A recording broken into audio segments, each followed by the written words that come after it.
I guess I have to have that picture there. I don't know. What is this? I don't even know what that is. Alright, where did I go? Hold on. Video capture. I guess I will just make myself a little bigger. And then...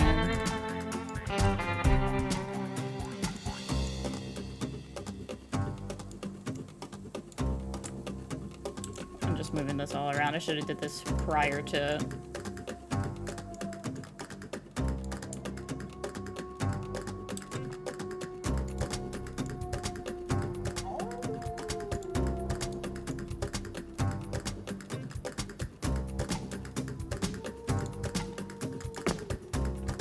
Alright.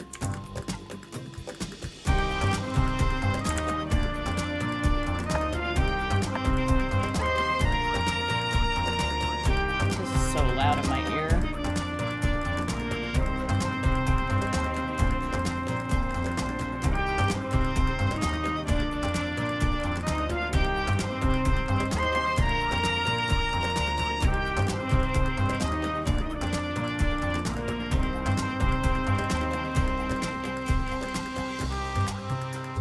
I just hear you in my bathroom just going, ah! What the fuck is happening? I just talk to myself a lot. That's fair. I get lonely. Should I stream this? I don't know, I feel this is fun to stream. Okay, let's stream it. Alright, I want to see how my stuff looks. That while you get your stuff set up, that gives me time to see how this shows up on TikTok. Make sure it shows fine. Okay. Part of me was like, oh, I feel like I'm getting a little burnt out, but also I'm like, if you're streaming it, they're gonna be like, how come he's not streaming it? Like, Facts. When you have streaming friends, that's always what screws you over. I have letters all across my face. Will just make me peek up a little bit.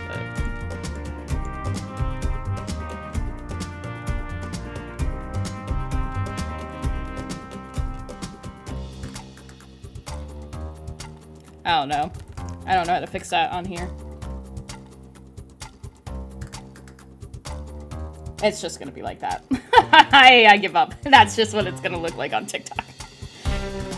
I don't have the mental capacity to sit here and play around with the layout.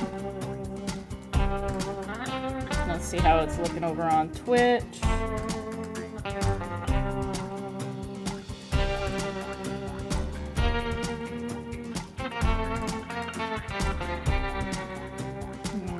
And let's see if it's doing that green screen thing again on YouTube. I don't know why it did that. I've never seen that do that to me before, and I've streamed on YouTube a lot. yeah, I'm not sure why.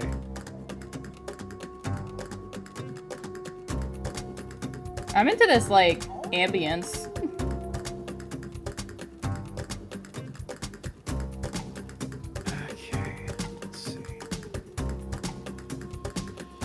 So I can only see 2 chats right now, so...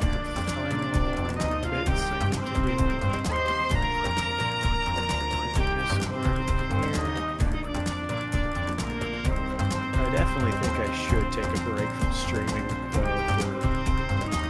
a day or 2. Just take the weekend off. That's what I was saying. Yeah. But Saturday does really well. I don't know. I'll play it later.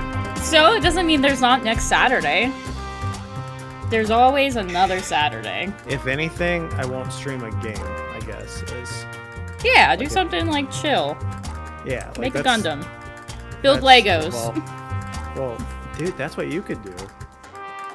I don't have a Gundam. Also, who's got... No, I'm saying you could do Legos. Oh. Yeah. I could do Legos. Yeah. I could rebuild my Lego stuff. I loved my Lego stuff. You could also get into Gundam models. Where did my little, like... Or you could find a model thing that's more what you're interested in. Yeah, I like, I don't know, I like building models and stuff. Like, I loved when I was little, my dad would get car models or whatever, and I'd help him build them. So, Yeah, you can do that. I like building stuff. Me too, that's why I'm doing it. Well, when it's going well, I like doing it. When it's not going well, I want to die, so... Excuse me, man. Alright, are you ready? Yeah, I'm just waiting for you to hit the ready button. Oh. Alright, I'll hit the streaming button. Oh, normal, or low latency too, I need it. And going live, and... What is this? Alright, what's your road trip? Friend hugger. Play with your friends without any ending. What was that word? Alright. Playing with your friends without any ending up with a failure or MVP ending. No pressure. No, fuck that. Hugger. Prank Master. Aw. Keep playing to unlock. Alright, we gotta... Where's my... Oh, normal. Yeah, normal. Ah, the road. The mystical beast of asphalt. That says mythical. That totally said mythical. This is also like super loud. You said mystical, and that said mythical. Okay, I don't know what I read. I really don't know what I read at this point. Oh, we once tamed it in what we became one of our strangest, most wonderful journeys of our life. Back then, when we were young and unafraid, summer was coming to an end when Polly and Scott planned a road trip. The whole thing was bound to go off rails. This was the Prank Masters after all. Scott Howell, 21. He's still 21? Alright. A werewolf athlete who compensated for his rather small brain with a stupidly huge heart. Is this gonna say the same thing? Yeah, okay, it's gonna say the same thing about them. Together they were a perfect combo for hijinks to ensure. Who in their right mind would have agreed to join them on such a trip? HR 103, baby. How much is the DLC? Oh, okay. I want to be a Mothman! Spend the money. I will. Don't even try me. Welcome, Alright. random guy. Danny. Paul, start the perfect grade if you haven't. Oh yeah, I got some new nippers. They're not super fancy, but they're a single blade nipper. It's I got the Roy tool ones because I can't afford the God Hand ones because they're fucking $60 and I'm not doing that. There. But yeah, they come in this little fancy case too. Woo. The God Hands don't come in a case. It's $60 is too. While I wait for you to pick, I am going to look at this DLC. It's $2. Oh, fuck For yeah, each I'll character. buy that. You don't see the little cat guy? Oh, if Cass was here, she'd pick the cat. I don't want to be any of these characters. Where's the characters that I like? Those are the ones that we played. Those are the people you Oh, picked. wait. Yeah. This is you. You chose the fire bitch last time. You should I'm just gonna be be- the Frankenstein dude. Oh. That's fine. Justin, just put in Justin. Yeah. Perfect. Love it. I'm here for it. Yeah, sure. Imagine needing money to buy things. Just steal. Dude, I wish I could, but I don't know. I don't want to steal from hobby shops and stuff. Where'd my mouse go? I don't know. Are you Danny, picking you something? have to- Oh, wait. Oh, yeah. I get to pick the... Do I want desert vibes, tropical rave, lo-fi beats? Lo-fi beats. Yeah, I was gonna say lo-fi. Was the road a trip dangerous idea? Yes, that my brain didn't want to function in any of those words. Oh my god. Oh, it's your turn. It's your turn. All right, you do it. You want me to be the narrator? Well, it's your turn. It doesn't say it's my turn. It's your turn. Okay, I'm the narrator this time. Was the road trip a dangerous idea? Yes. Was it poorly planned? Yes. Did we do it anyway? Fuck yes. Hell For in the yeah. end, we were young and unafraid. And we were ready to start. Is this like Mario Kart? Yeah, right. All right, now it's my turn. Let's get wet. Is that what it said? Oh God, yeah. Let's see. Futuristic gas stations, transportation of the future Danny, today. you don't even know how to drive a car. Let me live my life. Who's to say I'm driving? I want to get wet. Wait, how do we know it's a lake and not a lagoon? I like. They better not try to fool us. Oh, I didn't get to read all that. Lagoon. On a hot, sunny day like this, a lake visit is the perfect way to beat the heat. Oh, look, I'm blowing bubbles. Yeah, sure. It's also the perfect excuse to see your hot friends in swimsuits. Not that you were fantasizing about that this whole time. Nope, definitely not. Cough, cough. Anyway, what do you do now that you're here? Alright, oh, okay. Polly, I've been meaning to ask you. I need to think of how to do a really dumb guy voice, but how do you know the road trip? There's no shame in asking, Scott. Let me explain. All of us will share 6 essential resources, and we need to manage them wisely to keep this trip afloat. Oh, we share resources? So we need to be careful, because the choices we make during the trip can affect these resources. And if one of them depletes completely, we can kiss this road trip a goodbye. I get it. So our goal is to avoid running out of resource and keep road tripping forever. No. The goal is to reach one of the 6 destinations every road trip leads to. I have this travel guide that explains how each destination requires us to hoard a different resource. You can check said guide whenever you want. Click on the destination tab to the right, or press E on the keyboard, or LB on the controller. Okay. So! There you'll find the requirements to reach a destination and win the game. Enough exposition, narrator voice inside our heads? We get it. Keep our resources far above 0 and hoard enough of one resource to reach a destination. Let's go! So basically we're playing Oregon Trail. I guess so. Are we trying to date people the whole time too? Maybe. I guess we're gonna find out! What kind of road trip wouldn't it be, you know, if we didn't want to just fuck What everybody do you on the want way? to do? Your mom? I want to collect things. I love collecting things. When I'm a Seashells little... it is. Oh, I am a little fucking crow. If there's something shiny, I will pick it up and bring it with me. You and Cass are crows. You, Scott, and Polly set about collecting seashells as a little memento of your trip together. Check this shell out, Scott. Hold it to your ear. He's so hairy. Well, okay, never mind. I guess he's a werewolf. This makes sense. I mean, he is the wolf man. One does it.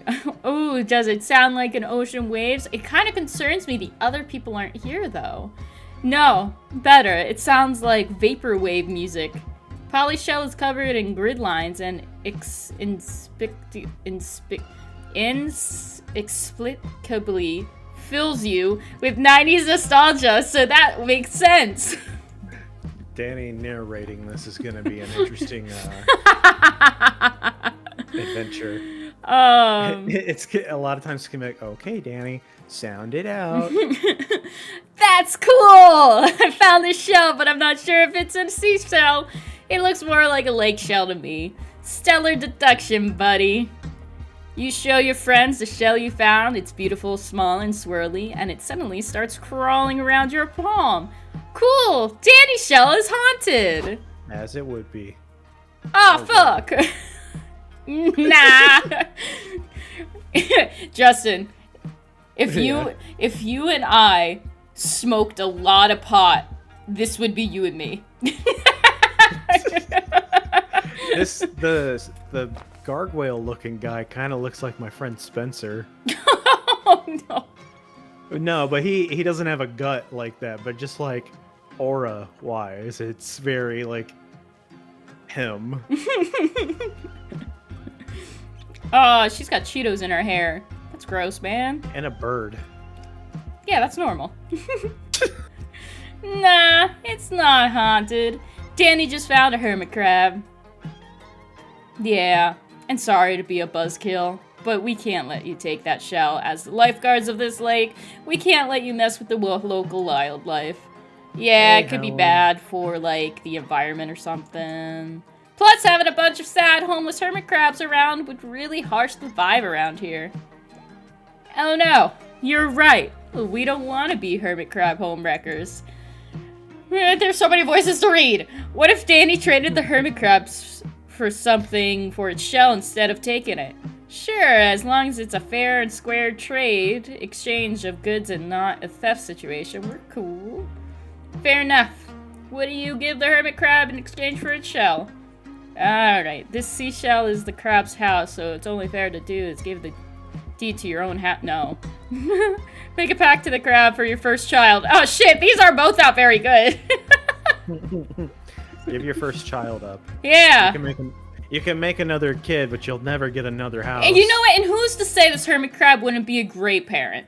Yeah, they're probably going to be a better parent. Yeah. Well, no, not that.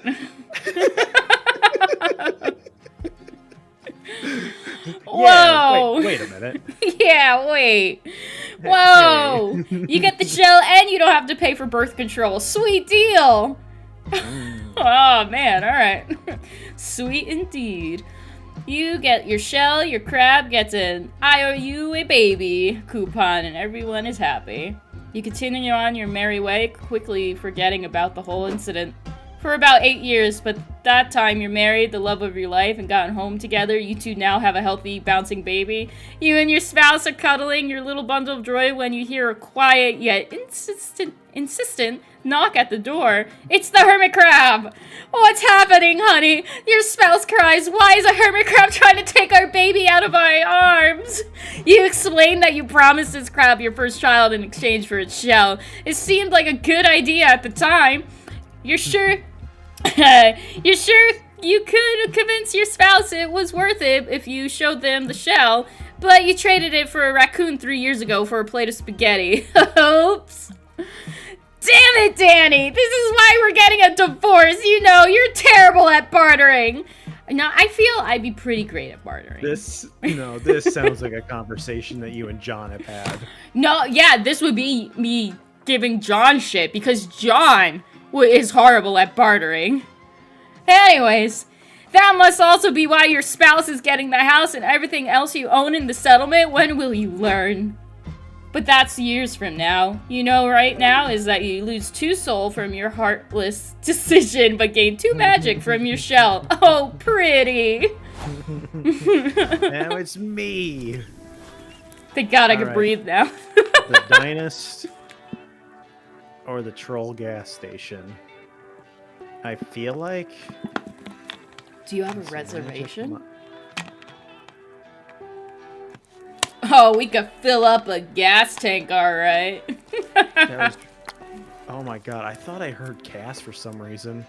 That was really weird. I She's think we're actually gonna- at your I'm door. gonna do the Dynast because our soul went down.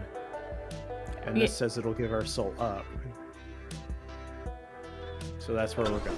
Okay. Whoa, look at that line of people. Fuck, you can't even see the diner from here. I guess we'll just trade off. When it's my turn, I'll read everybody, and then when it's your turn, you'll read everybody. It might be entertaining for us to read people at the same time, though. Like, so it sounds like 2 different people actually having a conversation. Sure. Alright, we'll get there when we get there.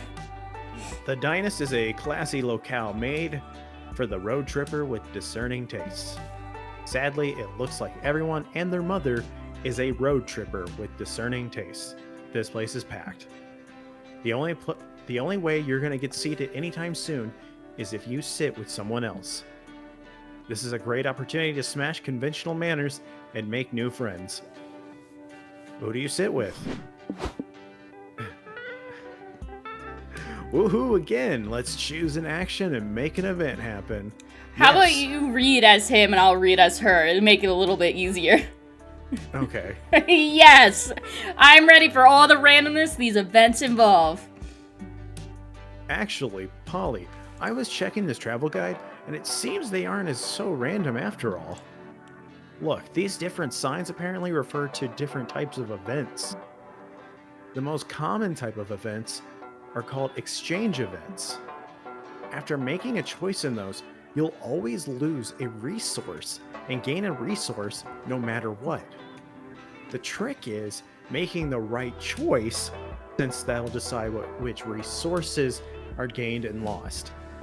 But if there's a resource sign next to the event type sign that's called a known resource, it means that resource is guaranteed to be affected no matter what our choice is. If the sign is positive, then the resource is guaranteed to be gained. If it's negative, then you know you'll lose it.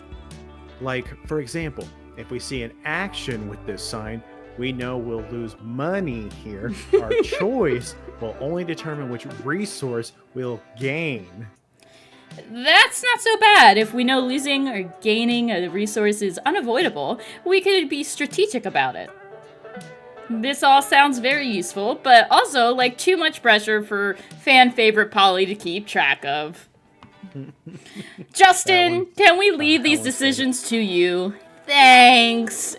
I thought you were actually personally asking me that. Well, who do you sit with? The couple who looks like they need couples therapy from you? Maybe? The table who clearly doesn't want to be bothered? Or the poor soul waiting for their blind date? Oh, We'll do the blind date. yeah. I've done that. I thought someone was waiting for a date, and they were just waiting for their family, so it was really awkward. I remember you telling me this actually. Yeah, never heard from them again. Well, it'd be like that. You all sit down with a nervous Lich? Whatever. I think Hey, that was bro, Lich. How about you lich my balls? No. Hey, bro, I'm Scott. Is this seat taken? Hi, Scott. I'm Ernest, the... What does that say? Evacious? Avarish? Avaricious? Avaricious? No, that's a V. Avar. Or wait, no. Or avaricious. Avaricious? Avaricious sounds. Avaricious. And that seat actually is being taken by my date. Oh, okay. When's your date getting here? Any second now, I'm sure. Her name is Mindy. We were set up by mutual friends to go on our first date today. Aw, congrats, boo. How long have you been waiting for her to show up? Oh no. This is gonna be painful. Oh. About 3 hours. But surely there's a good explanation and she's on her way, right? Yeah, would you just give me a second to talk to my friends privately? Oh, sure. Definitely not rude of you to sit at my table uninvited, then exclude me from the conversation. Guys, Ernest's date obviously isn't coming and it's really bumming me out. We gotta help him. Okay, we need a plan. Let's do a huddle about it. Random guy was like, I can pronounce that easily. It was the first one when I said, oh, okay, whoops. Wait, we're already doing a huddle. I'm out of ideas. Don't worry, I've already got a plan. It's wholesome prank time. We're gonna lie, but for nice reasons. Hey, Ernie, guess what? We're actually your date. All of us completely forgot to mention that until now. You're all Mindy? But I thought... Actually, you know what? This might just be modern dating culture. I'm okay with this. This is fine. Hell yeah, look at So, you being open. Mindy, tell me more about you. Why does your dating profile describe you as a 36-year-old woman and not multiple young adults? I'm sure you get asked that a lot. Oh, it's because, Justin, why is that again? Because this is a game show. If you can guess which one of us is Mindy, you win a cash prize and a date, I guess. Because we're actually all one being. Mindy is short for hive mind. Love it. Oh, well, I guess that makes sense. You did say some strange things when we were chatting online. Like, I can't wait for you to meet the real me. All of me. Or one of my kinks is suppressing your free will and thoughts and bringing you into my collective. I mean, I kind of get it. So, Mindy, what if our relationship gets more serious? Will I be expected to join the hive mind? You do you, boo. Just because we gave you a semblance of our identity and personal sparkle doesn't mean you have to. No, I want to. I'm tired of being in charge of my own decisions. Is this John? Oh my god. I spent 59 gold bars on Uber Eats last night. I'm a wreck. Please, recruit me. God, if you insist. We all just gotta stare deeply into each other's eyes for 3 hours without blinking. Go. You do it. You start to lose yourself in Polly, Scott, and Ernest's eyes. It's mesmerizing.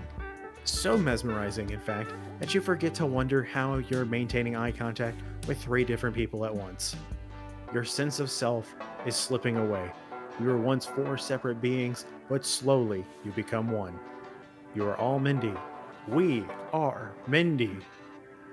Thanks for the fun date, you all say in unison as you leave. You lost -2 miles. And negative 75% of your individuality, but at least you got +2 soul for cheering up Ernest. All right. Well, I didn't get back what I was trying to get back. You lost something entirely different. Yay, so fun. Abandoned village. Well, at least it won't be hard to find a parking spot. Or Wig Museum of Copular Wonders.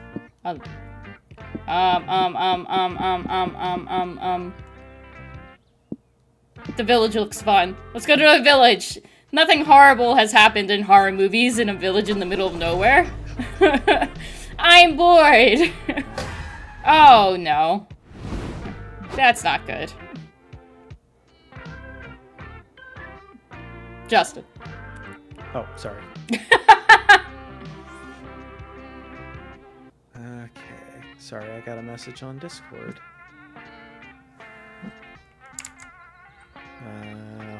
And it minimized the game. Okay. Whoa, I'm getting dizzy watching our resources go up and down. Okay. Dead. Yeah, man. It is even possible to know what we're losing before gaining beforehand.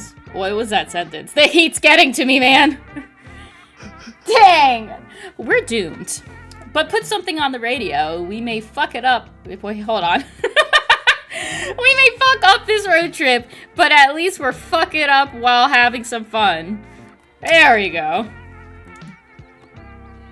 Yeah, it was a Discord notification. I got a Discord message.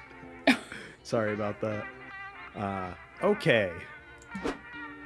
Welcome to our humble radio show, where our guests give narratively convenient road trip tips. Today, we have road trip survivors Carmack S. Thompson and Hunter McCarthy. Guys, what do you have to share with our audience? You could be this monkey man. Let me start by saying that the #1 cause of road trip related deaths is not properly understanding how to manage resources. Oh god, of course I would say be this one. Ah, yes, the dreaded 6. Most unexperienced road trippers think they behave in arbitrary ways, but that's simply not true. That says arbitrary. Whatever. Okay. I feel like part of it is like I try not to talk super loud, and then I end up saying the word incorrectly. So I'm like, okay, I'm gonna try not to say it super loud now. Yeah, And this then it is comes really out like just my a voice highlight is of us not weird. speaking proper English. Yeah. When you're making choices on the road, you have to look for little cues to infer what resource you'll be losing or gaining. Money might be the easiest one. Are you buying or renting something? Money down. Hiring someone? Money down. Doing a job or selling something? Money up. But beware! Sometimes a solution doesn't obviously involve buying something, but it involves using expensive stuff you may need to rent or buy. And what about magic? The mysterious substance that fuels our cars. Magic! It's tricky because sometimes you'll need to use it for spells, summonings, and curses, but that will mean lowering your magic and risking an empty fuel tank. And getting magic up can be quite hard. You could find a gas station. Right now? Well, I guess this is a competitive dating game, even though it hasn't been competitive just yet, but you may need to restart to make sure that we don't die. Lose. Yeah, or die. You may need to resort to performing sacrifices or like the R's look like V's, right? Yeah, sacrifice. So we're not that dumb, or colluding with strange, powerful entities. I like how you said we're not that dumb and then proceed to fuck up the word. You know, what is English? Classic road trip stuff. Our time is up, fellas. Let's discuss the other resources in future episodes of everyone's favorite radio show, Convenient Exposition. Applause. Okay. Whoa. That was stupidly convenient. Scott, did you take notes? Nope. Well, I hope Danny did. At least otherwise, we're truly fucked. And not in the good way. Random guy said that we are, in fact, dumb. Well... Shit. Wow. Well, there's nobody here. You've been wandering this village for a bit and haven't met another living soul. What could have happened to all this in... Hold on. Let me recircuit real quick. Hold up. I need to recircuit. You just smack your head on the table real quick. Okay. Some of the cables are loose. What could have happened to all the inhabitants? All their stuff is still here. Well, you suppose that first order of business is to... What do you want to do? Investigate what happens. Go wild. Pillage what you can.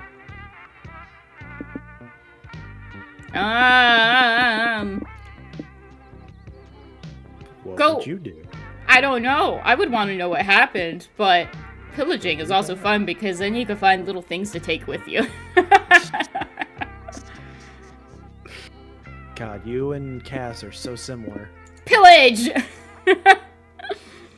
You, Polly, and Scott are searching for anything worth taking when you realize you aren't alone. Finally, these footprints lead to... Wait, it's you guys? Ugh. I've been following your tracks for an hour thinking you were a clue. LOL, sorry, Joy. We didn't even know you were here. Are you pillaging this place too? I still don't understand what pillaging is. Does it involve pills and aging? Are we here to get old? No, Scotty. Pillaging is basically taking a souvenir from a village, and the best part is that it's all free. Stop encouraging Scott to steal. The people who live in this village might still be alive somewhere, and they'll need their stuff back when I save them. Signs are pointing to this abandoned village being part of a new villain's heinous plot. One that my coven and I will have to thwart. Yeah, whatever. But I can't gather clues about my next arch nemesis if you guys are tampering with all the evidence, so quit! Come on. We won't take anything you'll miss, please? What do you mean, please? I said no. Please, pretty please, with bacon bits on top? Puppy dog eyes, seriously. That's not gonna work on me. Joy.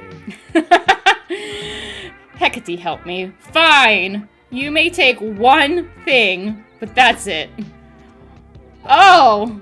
This VHS tape, it seems to be one of those trendy found footage movies. That hot dog doesn't look like they're finishing it anyway.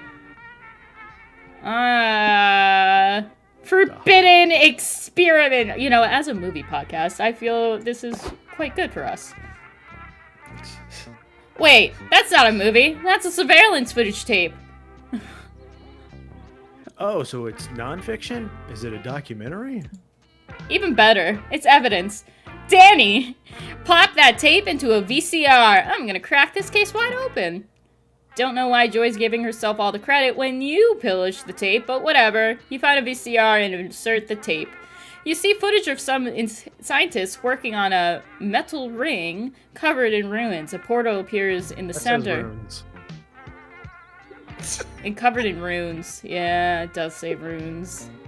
A portal appeared in the center, and from the portal, huge tentacles pop out. Oh shit!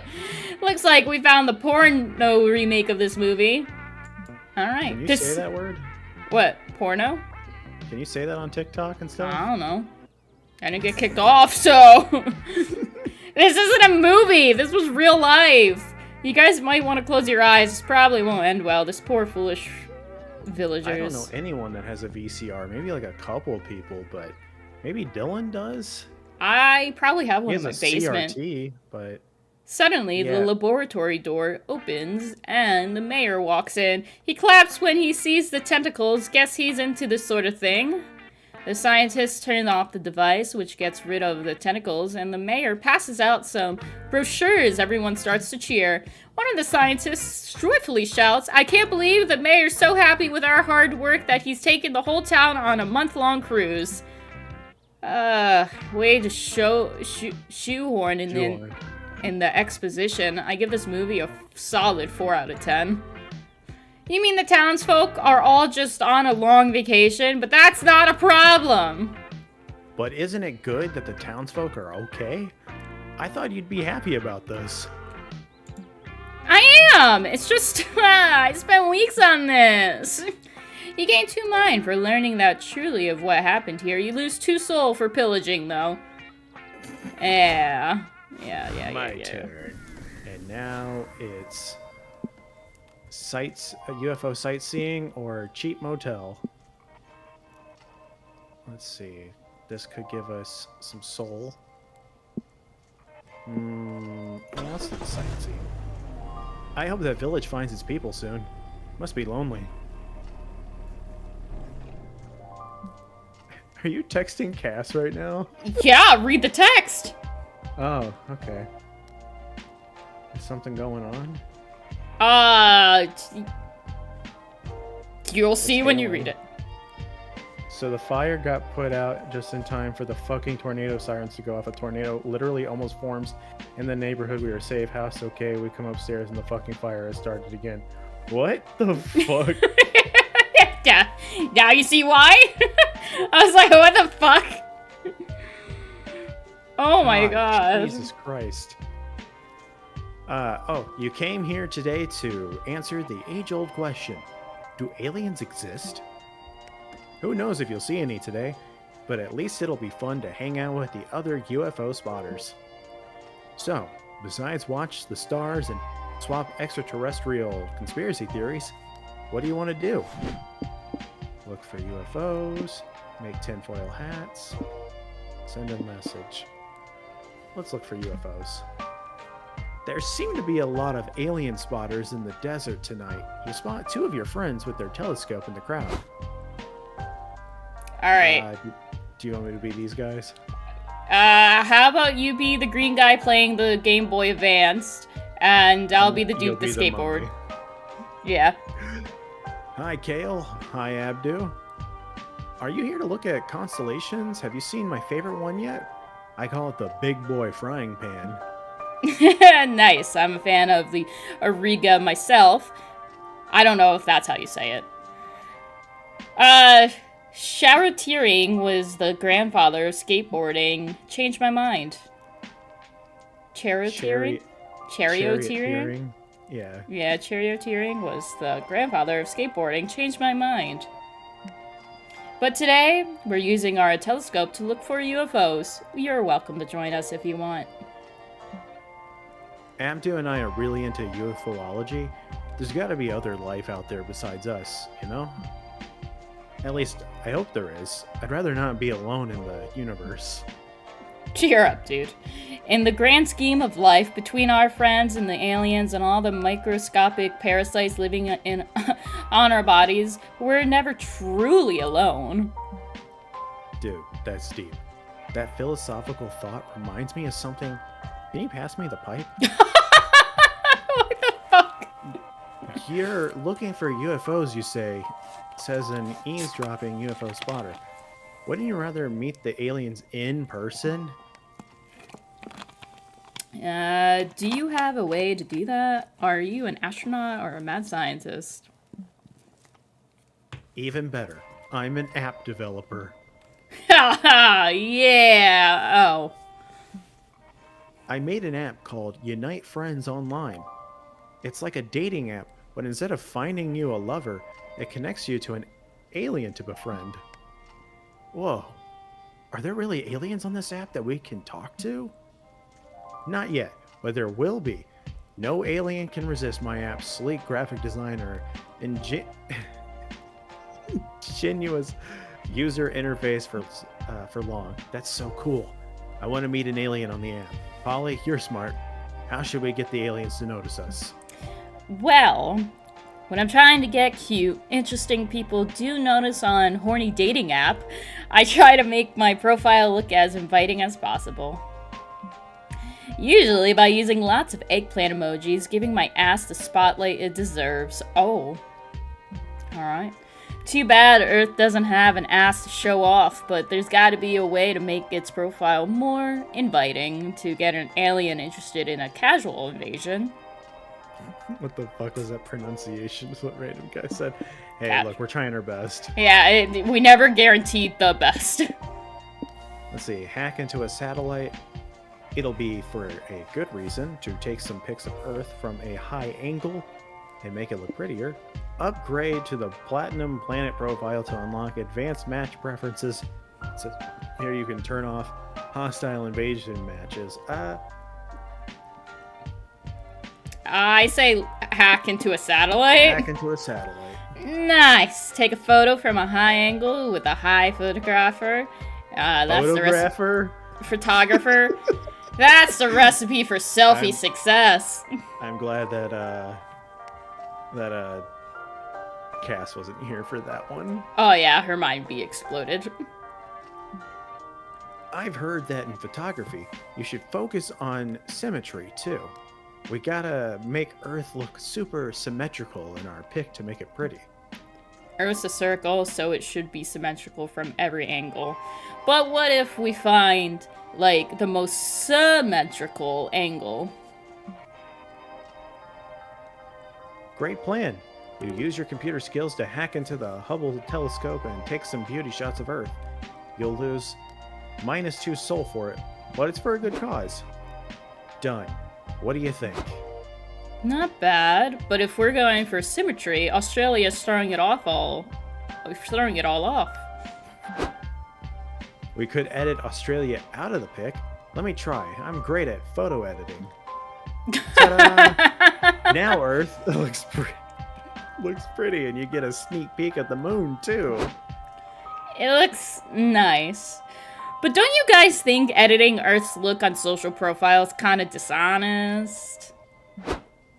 That's true. Besides, if I were an alien looking to invade Earth, I'd want some warning about Australia. That's fair. You know, scary animals, big spiders. Maybe we should just take a new picture. This shot is showing too much water. Anyway, we want the aliens to know there's Earth on this Earth. Let's find an angle that shows off our poles more. Aliens always look for diverse biomes and potential planetary partnerships. Perfect. This photo really highlights Earth's best angles while downplaying its rampant humanitarian conflicts. Nice composition on Antarctica. Earth looks cool as fuck here. Literally. If I were an alien, I'd evade us. You don't meet any aliens, presumably because they all flock to the South Pole. but you still gain +2 hype taking pics with your friends. Alright, we're losing a lot of soul. Where are the Falkland Danny's Islands? turn. Ugh. Somewhere. Finally, a place to rest. Even this spectral booty needs to do some sitting after so much shaking. Spectral. Yeah. The guide says there are several rest stops like this one. We should be able to reach one like once a week after visiting 4 locations or so. That sounds good. Let's go chill on those benches, Scott. As your friends leave, you realize you don't want to rest because you're utterly addicted to making choices all the time. And this rest stop is no different. You quickly assess the many, well 5, things you can check out around here. But beware, with the exception of the car, each choice can only accommodate 1 player. It's first come, first serve. And now, go and see what the different spots do. Alright. Oh, I want to go to the noodle stand. I'm gonna go to here. The info section. Welcome to the bartering stand, where you can barter with little trinkets and manage your resources a bit. Each trinket is tied to a resource. You'll lose the resource tied to the trinket you give away and gain the resource tied to the trinket you take. Also, Noodles is here, but I don't know if that's a good thing. I love him! Let's face this road trip is just a one-way ticket to your painful demise. But hey, why not prolong the inevitable with one of my products? That looks like Dylan. Take a picture and send it to Dylan. I am gonna do that right now. Okay. Every time I see something stupid, I'm like, that's Dylan. That's why he can't die before me, because everything will remind me of him, and then I'll just be sad all the time.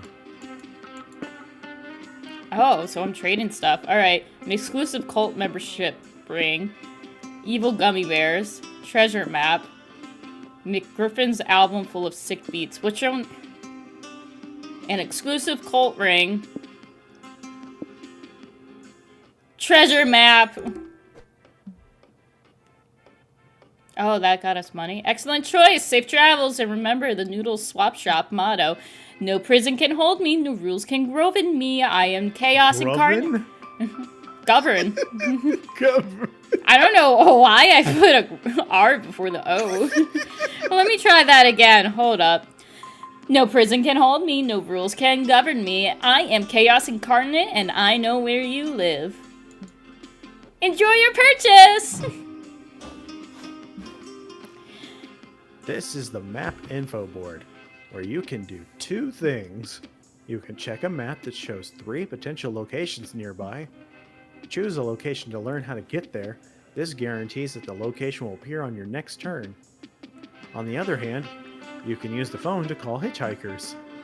When you visit the bus stop next week, the hitchhiker you called will be there. These 2 options are all about taking an extra step to secure an outcome you want, be it at a location or a hitchhiker. Welcome to the stream, Sane. How are you today? Let's call a hitchhiker. Alright.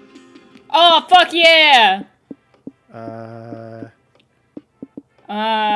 Calculaster! He's great! I love... We can call the lamb. Oh god. Should we call the... How about... Milo is... everything. Moss, the Mothman. I'm gonna call... God, who is Hope? I'm gonna call her.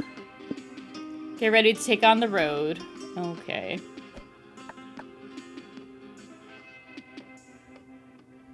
We are not doing very well.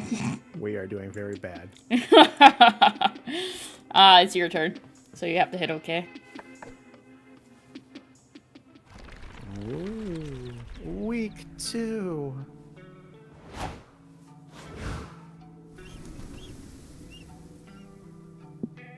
Regular motel, Wild West town.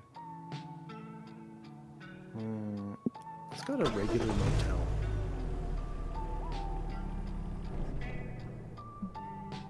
After a long, exhausting day of sitting in a car, you're ready to turn in for the night.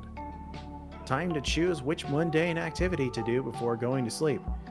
Surely Polly and Scott will find a way to make it weird. Hey! Wait a sec. That event type sign looks new. Yeah, according to the travel guide, that sign means this is a quantities event. They work a lot like exchange events. We always lose and gain equal amounts of resources, and we have to guess which resources are tied to each option. The main difference is the amount of resources that are affected by each option differ. They can be affected a bit, some, or a fucking lot. Scott, you never swear. That's how the travel guy phrased it. Dang, so that's this foul-mouthed travel guide basically says that we can choose to play it safe or go bonkers. You already know what Mama would choose, Justin. Mama. But this one is up to you, boo. Go for it. Let's see, order some pizza. Hell yeah. No way you're going to bed on an empty stomach. You decide to order some pizza. Trouble is, none of you know any of the local restaurants around here. The best way to get pizza is to call and order it. We could call a random number and see if there's pizza. Scott, the odds of calling a random phone number and actually getting a pizza restaurant are super low. So let's dial a bunch of random numbers to increase our chances. Beep, boop, beep. Hello, is this a pizza place? Okay, that sounds close enough. We'd like one large sausage and pepperoni with stuffed crust. Thanks. Whoa, you actually got a pizza place on the first try? What do you think are the chances of getting another pizza place on our second try? I think we have good odds. Like 5 out of 3 at least. Let's find out. Hi, is this a pizza restaurant? You specialize in pizza to die for, huh? Perfect! We'll take one. Yeah, sure, I can destroy this phone after you hang up. Bye! Polly does so. Good thing it was just the motel landline. 30 minutes later, there's not one, but 2 knocks at the door. I'm here to deliver one hot, steaming sausage to Scott Howell, says the naked guy with a pizza box on his crotch. Oh my god! Let's make that crust extra stuffed, big boy. I've got the pizza here for Pollygeist, says the shady guy in a trench coat. Nice pseudonym, by the way. Let's make this quick. Oh boy, what a fun problem. We have 2 pizzas, but can only afford 1. Justin, you're gonna make decisions and shit. Which pizza would we take? The stripper's extra large sausage, you suspect there's no pizza in the box. But at least you'll get a show. The shady guy's pizza, the air quotes seem sketchy, but you think the odds of actually getting a pizza from him might be better. I don't know, do you want to get dicked or stabbed? Welcome to the stream, High Volt. What kind of kinky roleplay is this? Monster kinky roleplay, baby. The best kind. I'm going with the extra large sausage. You let the naked guy inside. He immediately sits down on Scott's lap. Oh god. Whoa, what are you doing, pizza bro? Delivering your pizza, of course. You want me to feed it to you, big boy? Sure. Man, this is a really thorough delivery. Oh god, Scott does not get pizza. What he gets is a stripper giving him a lap dance to a trap remix of the Italian national anthem. Nice dance, but you haven't given me any pizza yet. When is that gonna happen? Oh, you mean you want more? Maybe you want a side of delicious fries? Yeah, I guess I could go for some fries. The stripper opens the door, and another stripper walks in wearing French fry nipple tassels. Oh, you know, I think I'm craving fries, actually. You can bring that right over here, boo. You never eat, Polly. What's going on? Well, Scott, I've expertly deduced that these people aren't pizza delivery people. They're strippers. They deliver lap dances. Oh, that would explain why they're really good at stripping, but really bad at delivering food. The strippers give you all a full contact delivery. You lose -2 stamina because you're still hungry, but you gain +2 hype. Hell yeah! Now, where to go next? Alright. Workers assemble! Is it a paint splatter or a clever critique of consumerism? You decide. Art museum it is! Excuse I'm me. not surprised by that. Oh no. Hey, Polly, look what time it is. Oh, fuck yeah! Put on the radio Danny. That was really bad sentencing, Danny. Welcome back to the Convenient Exposition, the radio show where our guests give narratively convenient road trip tips. Mr. Thompson, Mr. McCarthy, what can you tell us about this mysterious resource known as stamina? Ah, stamina, the fuel for our bodies. Yum. Getting stamina up is simple. Eat stuff, stay hydrated, get some rest. This is important since arduous activities... Don't even start with me on that word! I will say it how I want! Such as exercising or having intercourse... As arduous. Arduous? Yes. Not gonna lie, I have never seen that word before. I don't have very... I don't know. I haven't seen arduous before. Anyways, such as exercising or having intercourse will eat up your stamina. Throwing your food away or using it in ways that you don't involve eating will also lower your stamina. Cormac, something you said about stamina reminded me of mind. It takes an experienced road tripper to differentiate how resting raises your stamina, but relaxing raises your mind. You're spot on, Hunter! A strong, relaxed mind can save you from succumbing to road madness and what to this day I suspect is an ancient deity preying on mortal psyches. Relaxing and finding enlightenment will keep your mind up, and so will strengthening your brain by learning new things. But if you overtax your brain, you might actually risk lowering your mind. Anything that strains your brain can result in mind loss. From trying We're gonna strain everyone's brain from us trying to read. It's funny. We both are just like, wow, he doesn't know how to read, or like she doesn't know how to read, and then we fuck up on something. It's like, dude, we're fucked. Yeah, Stay we're in fucked. school. You stay in school. I'm back in college. Granted, this is a tech degree. We don't read. She chat GPTs her papers. That's not true. Thanks for liking the stream. Yeah, liking screen streams. My brain's dying. Anyways, Yeah, licking screens. from trying to comprehend the incomprehensible to getting in anxiety-induced situations, the best is like there's simple words I can't read to save my fucking life, and then I read like extremely confusing or more complex words. You betcha, says the radio host. Even think a lot for too long, like myself after this identifying premonition, which is why we'll stop this episode right now and here. Carmack S. Thompson and Hunter McCarthy, everyone. Applause. Hi, I need a shower back in a few. Okay, Maple. Enjoy your shower. You know, for a second there, I read that as I need a shower. I was like, well, hold on. No, enjoy your shower. We'll be here. Nice. Thanks What for is liking the it? Some stream. toothless PJs or it's a shark. It's the best. It's the best sweatshirt I fucking Dude, got. It this was my whole Christmas stream gift. has just been anybody that watches us making fun of us because we can't enunciate. It's a shark. Thompson and McCarthy, am I right? Oh yeah.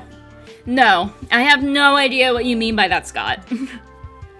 Oh, baby. Me neither, Polly. Me neither.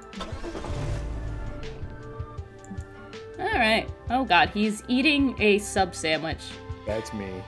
Art is beautiful. Art is emotional. Art is raw, unfiltered exploration. It's spelled the same of the monster's condition. art is apparently painting a white stripe on a blue canvas and charging $40 million for it. It's time to get cultured. What do you want to do at the art exhibition? Take a shit. What do you want to do? Display your own art, interpret the art, attend an artist Q&A. What would you do?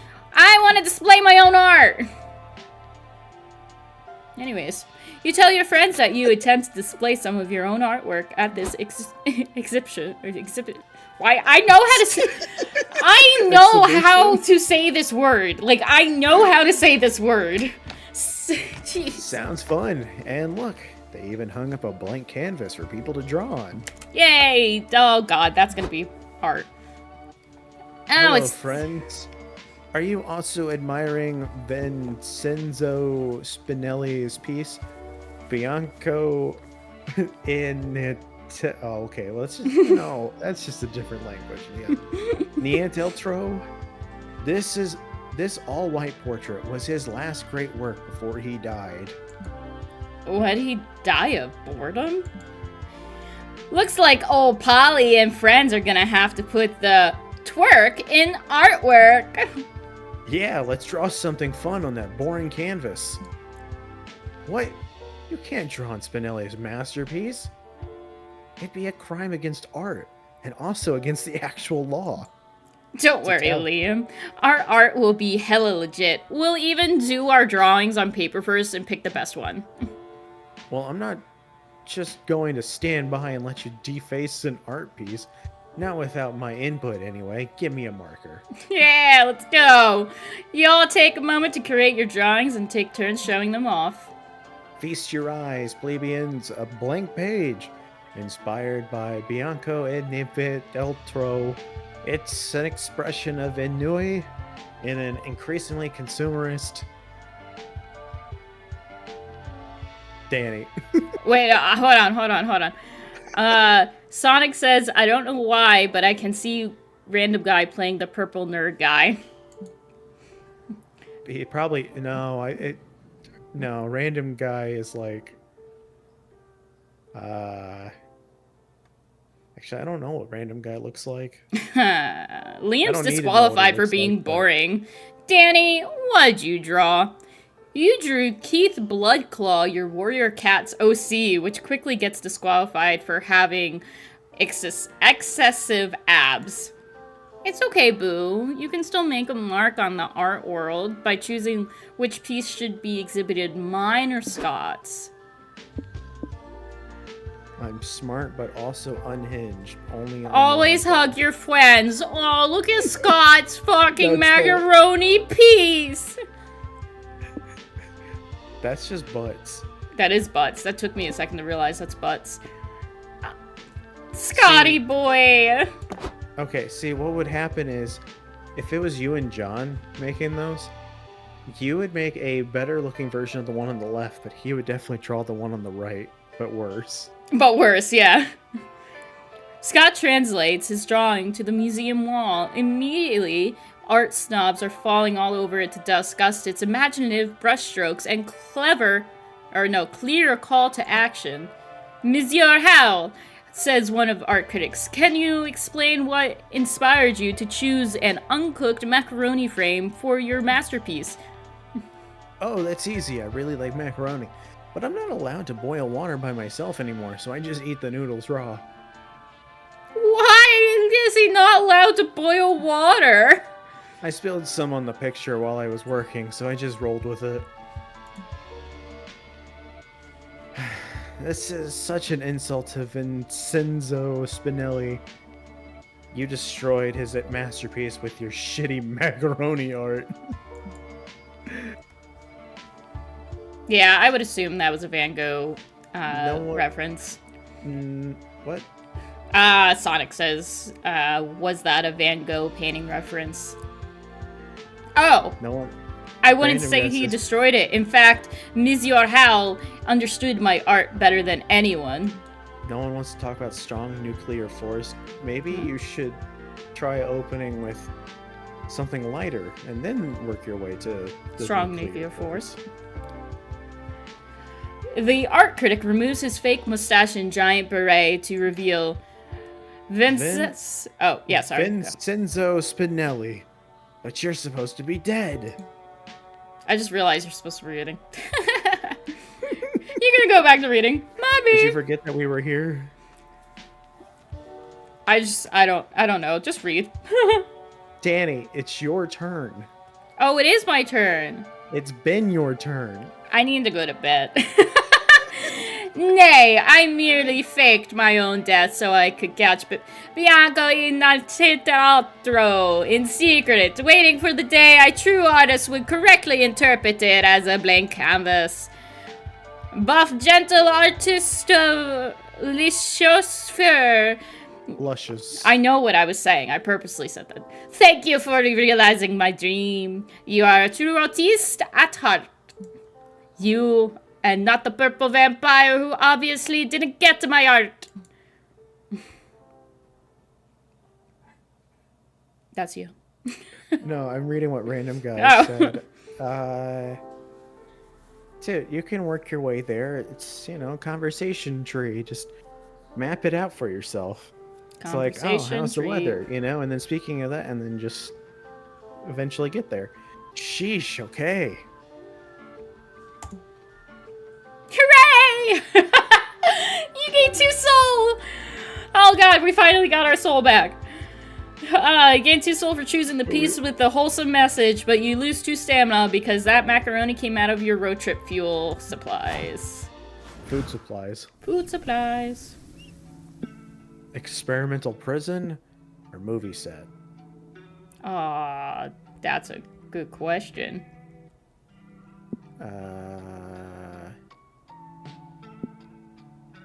Let's go to movie set. Polly, I don't think I get art. It's okay. Nobody does. Everyone at some point wonders what it's like to be a movie star. You still don't know what that's like? You're just a humble road tripper trespassing on a movie set. But this might be the closest you ever get to Hollywood, so make the most of it now. What do? Get an autograph, pillage the set buffet, become extras. Let's become extras. Yeah, fuck yeah. He's got a bird in his crotch. Sure does. You all go to the audition to be extras. Scott is super hyped to audition in his tree costume. Whatever makes him happy, you suppose. You're called into a room with the casting agent and a lizard man in a cardboard mask? Oh, fucking terrifying. That is nightmares. I got this. Hold up. How do you do, fellow kids? Southern. I'm the junior director of Hiding in Plain Sight. It's important for all the extras to be able to camouflage with the crowd. Hey, Counselor Flodge, you brought your costume from home too? Awesome. How'd you know it was me? I mean, good kid. Good job, kids. You passed the test. The most important role of the extra is to blend in, and you can do that. You are already an expert. Ignore him, sighs the casting agent. Security is trying to throw him out 6 times, but he's got too many disguises and keeps pretending to be set pieces. Anyway, why are you auditioning as a tree? You know this movie is set on Saturn, right? There are no trees, and even if there were, we could just CGI them in. Yeah, but I play a really good tree. Watch me act like I'm turning sunlight into food. Guys, I think I'm killing it.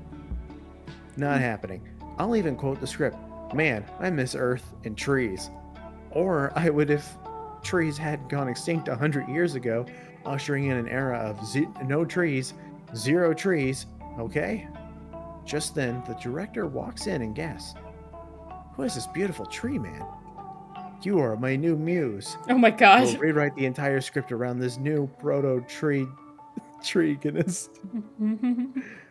Potrigonist, that's what it... The casting director's forehead hits the table. This is going well. Now it's time for you to audition. Which part are you going for? Wait. You're auditioning to be an extra. You're auditioning to be extra all day.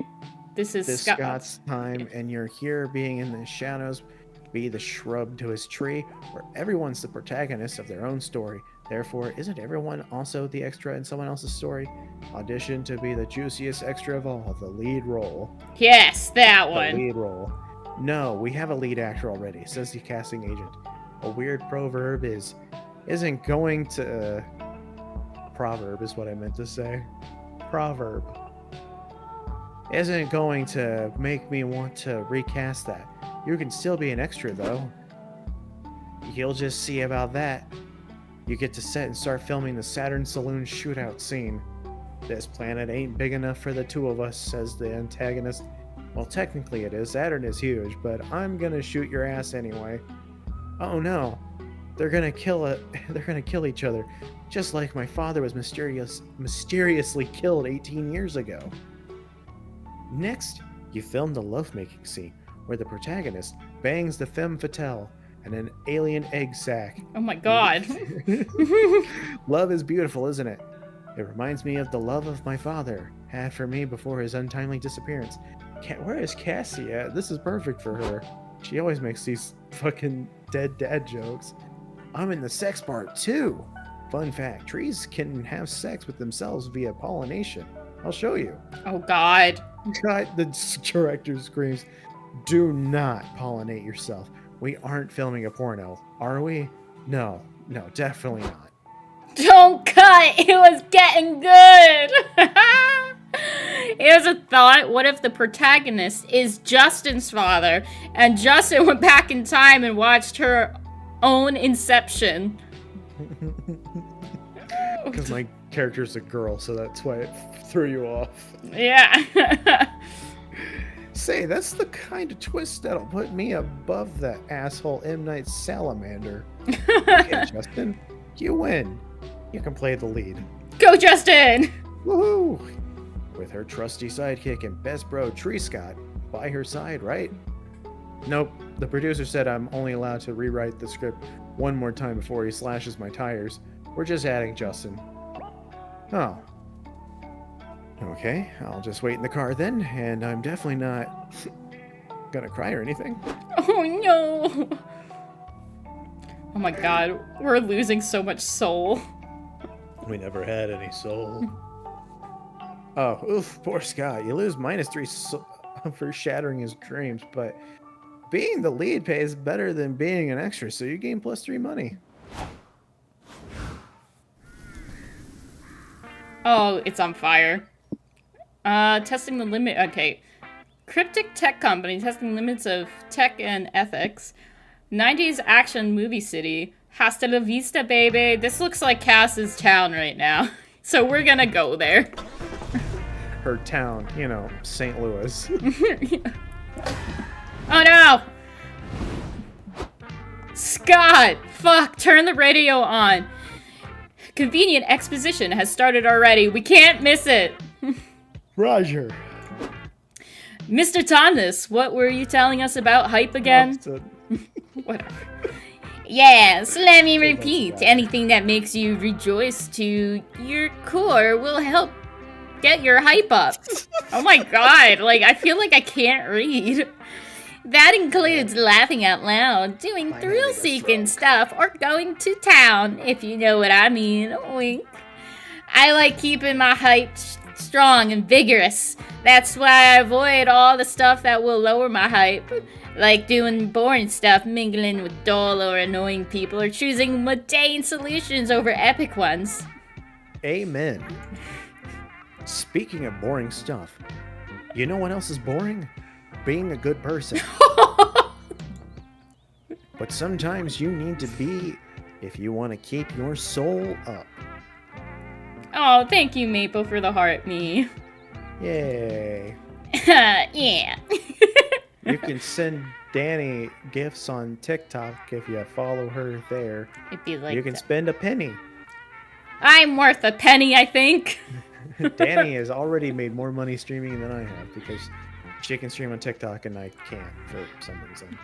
Why do we need to have souls anyway? Beats me. At least soul is quite easy to manage. Doing good deeds, soul up. Being your worst self, soul down. So remember, kids, don't underestimate the power of helping strangers while you're on the road. You gotta keep your soul healthy and clean. Amazing, simply amazing. Your tips have been extremely helpful and incredibly expositive. You provided a great tutorial for anyone who aims to have a successful road trip. Maple said she spent her February's earnings on Beyblades. This is what I've spent my February earnings on. Cormac S. Thompson and Hunter McCarthy, everyone. It's okay. Applause. Okay. The best is, like, my hands are, like, kind of sweaty right now because I've had them, like, I've been, like, wrapped up. So that probably just sounded like somebody, like, slapping their ass. Like, honestly. Yeah, just smack your ass on camera. You'll probably get some gifts that way. Yeah, maybe. I don't got socks on. Well, oh, there you go. You should have, oh my god, Danny, have multiple camera angles for different streaming platforms. Oh my gosh. I have two cameras. YouTube is your face. Yep. Twitch would be midsection, and then TikTok would be your feet. That's how you make money. Yeah, you're right. I'm not doing it. Big brain. Big brain. Whoa, Holly, I think I've grown as a person.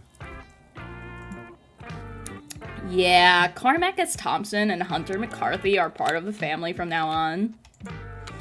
A toast to the convenient exposition! Hooray! Can't fucking... There it goes. This city is ravaged by heists, villains, government, corruption, and tough guys doing anything to rescue their daughters. A city like this needs a hero. Someone brave, bold, and badass, preferably with a gun and some washboard abs. You're definitely not the hero that this city needs or deserves, but here you are. So fuck it. What do you want to do in the 90s style action fest? Let's see, 90s car case, 90s sudden explosion. 90s crawl ready events. Nope, explosions all day. You're exploring a bit, dodging bullets in random shootouts, and trying not to get you run over by hijacked police cars when you find your friend Dahlia! Dahlia! Yes, I remember her from camp! Ah, I love this Dami Mommy. Whoa! What are you guys doing here? I haven't seen you all the bombs and car chases going on. This city is really unsafe. Hey, Dahlia. This place doesn't look dangerous. It seems fun. What are you doing here? Well, I stopped here to ask for directions, but then through a series of increasingly unlikely action-packed events, I became the hero the city deserves. Last week, I dismantled a local terrorist organization and beat up a sniper who has gone to shoot the president while he took a bath. Yesterday, I saved a little girl who was stuck inside a demolishing skyscraper. Today, I'm scheduled to defeat a terrorist who's gonna detonate a bomb at the airport, but I'm kinda in a pickle right now. I was gonna take a bus to the airport, but my bus got a bomb planted in its engine. They'll detonate if the bus drops below 50 miles per hour, so they couldn't pick me up. We can take you to the airport. We've got a car, and I want to go on an action adventure too. Scott, I love you, but I just don't know if you guys are cut out for the 90s action movie protagonist lifestyle. No way. I can totally be a grizzled, thick-skinned action hero. There must be some way to prove it to you. There is one way. There's one thing a true action movie star never does. Look at an explosion. Looking at explosions is only for secondary characters who are there to look shocked or sad or make the protagonist seem more badass by comparison. So here's the deal. If you can go an hour without looking at an explosion and also refrain from dying in a shootout or a car chase, you can hang with me. Deal? Deal! But not looking at an explosion is gonna be hard. How will you keep your eyes off those fiery Infernos, so Dahlia will take you seriously. The problem is explosions are too eye-catching, but no more so than a super fun magic eye book. Order one and spend the rest of the day looking only for this for its hidden images. Don't let an explosion catch your attention. Go for the kill. Leave the explosion on red. Do whatever your heart desires. I don't know what anyone desires. Don't let an explosion catch your attention. Go for the kill. Leave the explosion.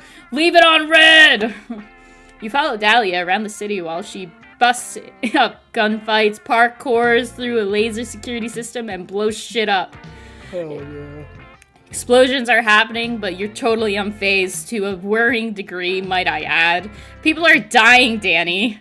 But you don't care. You don't even check your phone as it vibrates constantly. Don't you hear your phone going off, Danny? Someone's texting you.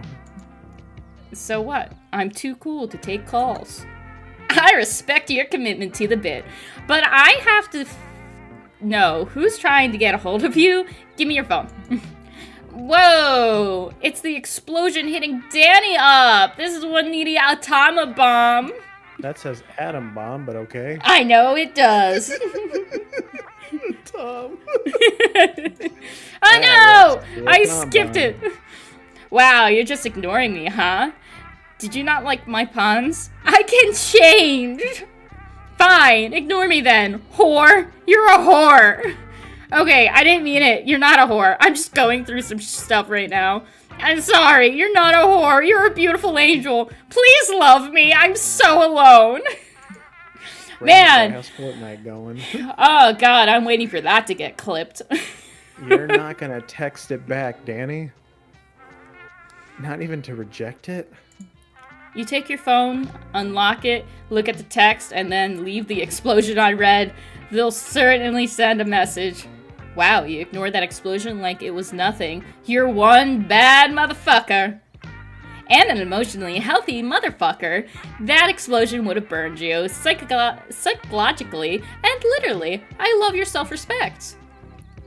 You slide on a pair of sunglasses and walk away from that bad relationship in slow motion with a sick guitar riff in the background. Dahlia lets you guys tag along with her to the airport, and you gain 2 hype, saving the city, but you lose 2 soul for ghosting the explosion. Shit! We need more soul. We need more soul. Right, where are we gonna stay? Uh, How about, here? Let's see what happens at the bus stop.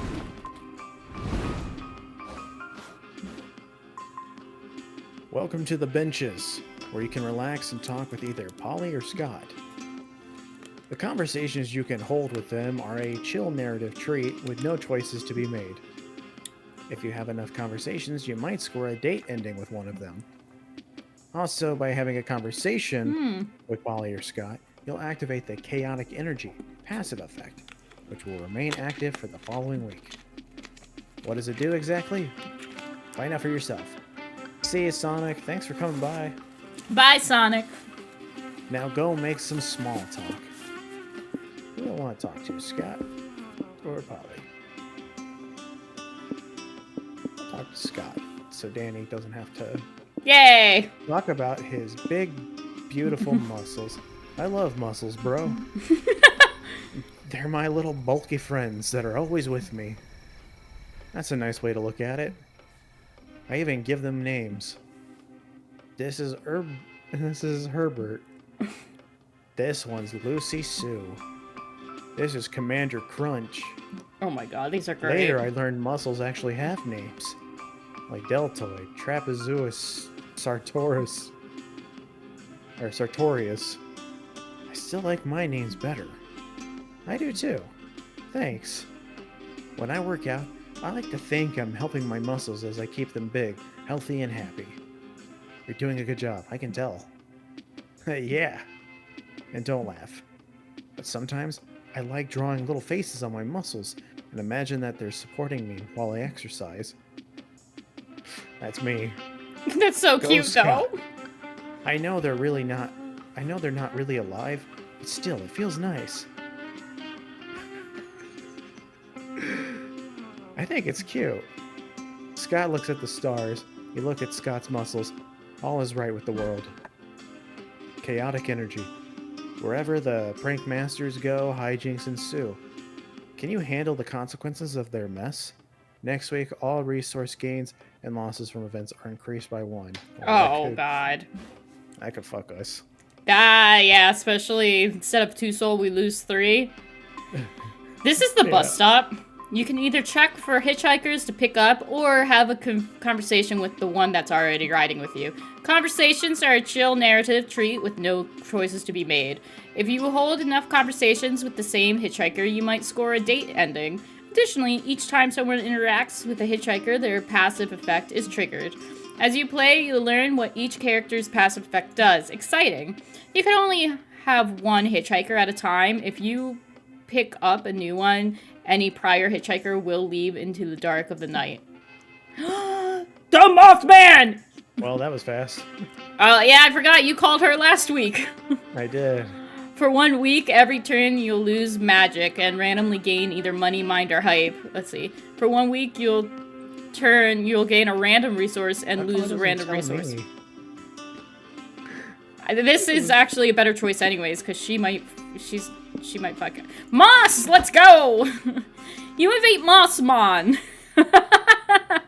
to join your road trip. Look how happy he is, Justin! Me on the road? Sure. We'll see so many tantalizing headlights. Cryptic vibes. Cryptids are all about inexplicable mysteries, such as why... Inexplicable. Inexplicable. Such as why, starting next week. Every turn, you'll gain a random resource, and then you'll lose another random resource. Weird. Let me live my life. Oh my god. Money's in the lead. Alright! Soul is doing really bad. Yeah, Soul is doing really bad. It is your turn, okay. Didn't you pick the last thing? I think it's randomized. Let's see. Secluded okay. village. Monster kind's last bastion of hope. Is she dyslexic? It would make sense. No, she's not. No. It's just some words. It just doesn't make sense because of how they break words up. Like some words, like laboratory and laboratory. There is 2 ways to say that word.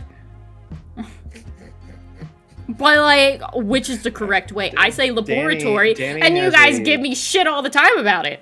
Danny has a Jersey accent, and that's part of it too. God. Alright, let's go to the Gothic Manor. Polly, are we bad people? My soul feels empty.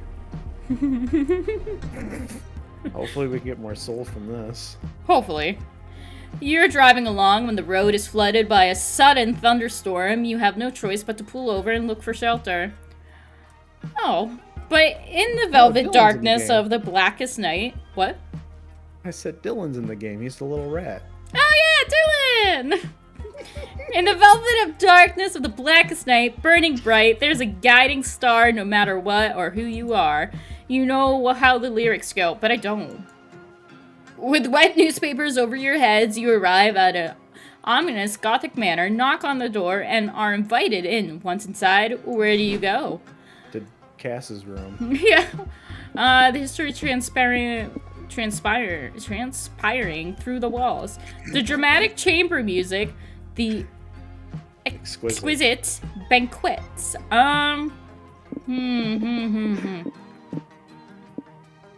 I feel like we're like reading in class. Yeah, right. It gets more. It's more daunting because it's like people are like watching me fuck up. I swear I'm not this dumb. Like I do dumb shit, but I swear I'm not this dumb. I am this dumb. Let's see we haven't eaten. I think we should go to the banquet. You and your friends follow the sounds of chatter to a large banquet hall filled with all sorts of vintage monsters. There's ghosts in chains, drooling werewolves, ghouls with mottled green skins, and rotting teeth. Gang, I'm not gonna lie, these are the least fuckable monsters I've ever seen. You said it, bro. Why don't we look like that? I'm gonna blame young adult fiction. Dr. Hyde greets a pale vampire of... What? It says Mr. No, Doctor and Mister. Yeah, you said Dr. Hyde. Dr. Jekyll, Doc. In fairness, in fairness, you could do either if you go by the story. Greets a pale vampire of aristocratic stature. A count, maybe? Such a delightful banquet. How did it occur to you to gather all of us classic monsters around your table tonight? Well, Mr. Hyde says, I was washing my cock late one night when I saw it had the mark of a bite.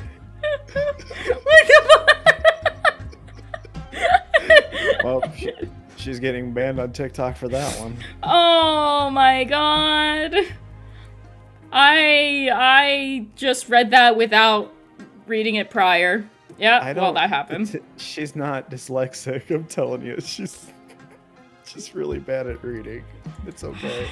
And as my cock got hard and began to rise, Hell yeah. I could take a look in a good full size. It was a rash! A phantom joins in, rattling her chains like a tambourine. It was some sex rash! Oh, I think I get it. Mr. Hyde got some weird rash on his dick and invited all his sex partners over to inform them in case it's an STD. Wow, it's very nice of him to be so responsible with his sexual partners, while also making dinner for them to ease the bad news. Totes! And I guess I was wrong about calling them unfuckable. These ugly-ass monsters fuck. They do! They've also all taken seats at the dinner table, leaving you with only 2 free seats to choose from. Who are you sitting next to? Oh my god, Dr. Frankenstein, a man of science, who's surely identifying to talking to. If you can ignore him, reminding everyone that Monster's actually name is Frankenstein's monster every 5 minutes. The very gothic phantom, you need to endure this desolate wailing, but their specter, nature may mean, may mean you get a double serving of dessert. Oh, I'm a fat ass. I'm gonna go with that dessert. Hi, bro. My name's Scott. What's yours? The phantom lets out an ear-splitting wail, grabs a knife off the banquet table, and uses it to carve Abigail into the wall. Of course. Nice to meet you, Abigail. So Thank you for the shares. Huh? My friend Polly's a ghost, too. Sup? She's really nice, positive, and fun. Are you also those things? Abigail shrieks and moves the planquette on a nearby Ouija board to no. Damn, this girl is extra. Abigail grips her wrists and shows you a vision of her 9 children dying of dysentery? Dysentery. That's shit. Thanks for the follow. Oh no, that's awful. Also, I'm sorry about the emergency vehicles going by. You said it, bud. Could you imagine giving birth to 9 times? Then Abigail shows you a vision of her husband dying of dysentery. Then dysentery. Then her mom dying of dysentery. Then her mailman dying of dysentery. The Ouija board then spells out, "Now prepare to behold the horrible way I died." Oh, can I guess first? Was it dysentery? Maybe. It totally was. You lose 3 mind from beholding all the dysentery, but you gain 3 stamina by stealing Abigail's delicious dessert. Yay, I got a stamina back, so I did something. We need soul back, though. But we were losing out in stamina. She can't eat anymore, so fuck her. Alright, what am I picking? Do we want to go to the spa? I feel like spa will be... Yeah, that sounds fun. Let's go to a spa. Or... You should probably come up with some innuendos. Or do... No, actually, me and Justin are the innuendos. In your endo. Not mine. John's. I'll watch Maple's stream and she'll be like, don't do any innuendos, and I always want to type in your endo. It's a Scrubs reference. Welcome to the Reptile Variety Show. Meet the cold-blooded critters with a passion for the stage. There are a few performances scheduled for the day. Which show do you want to see? I do want to see this reptile do stand-up. Charming snakes, Ayo. Improv iguanas. I'm gonna do charming snakes. Oh yeah, we need soul. Just bands.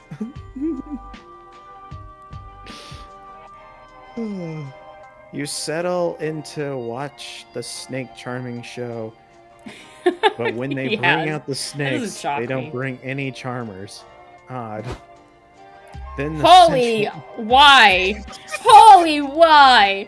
Oh my god. The sensual music starts, and two uncomfortably hot snakes slither seductively out of their barrels. Alright, Justin, you're gonna be the one with the 12-pack over there. Fuck yeah. Sup, my suave companions. I see we've got some new faces in the audience. What's your name, doll? Man, this be great with a lisp. Polygeist. Age 22-ish.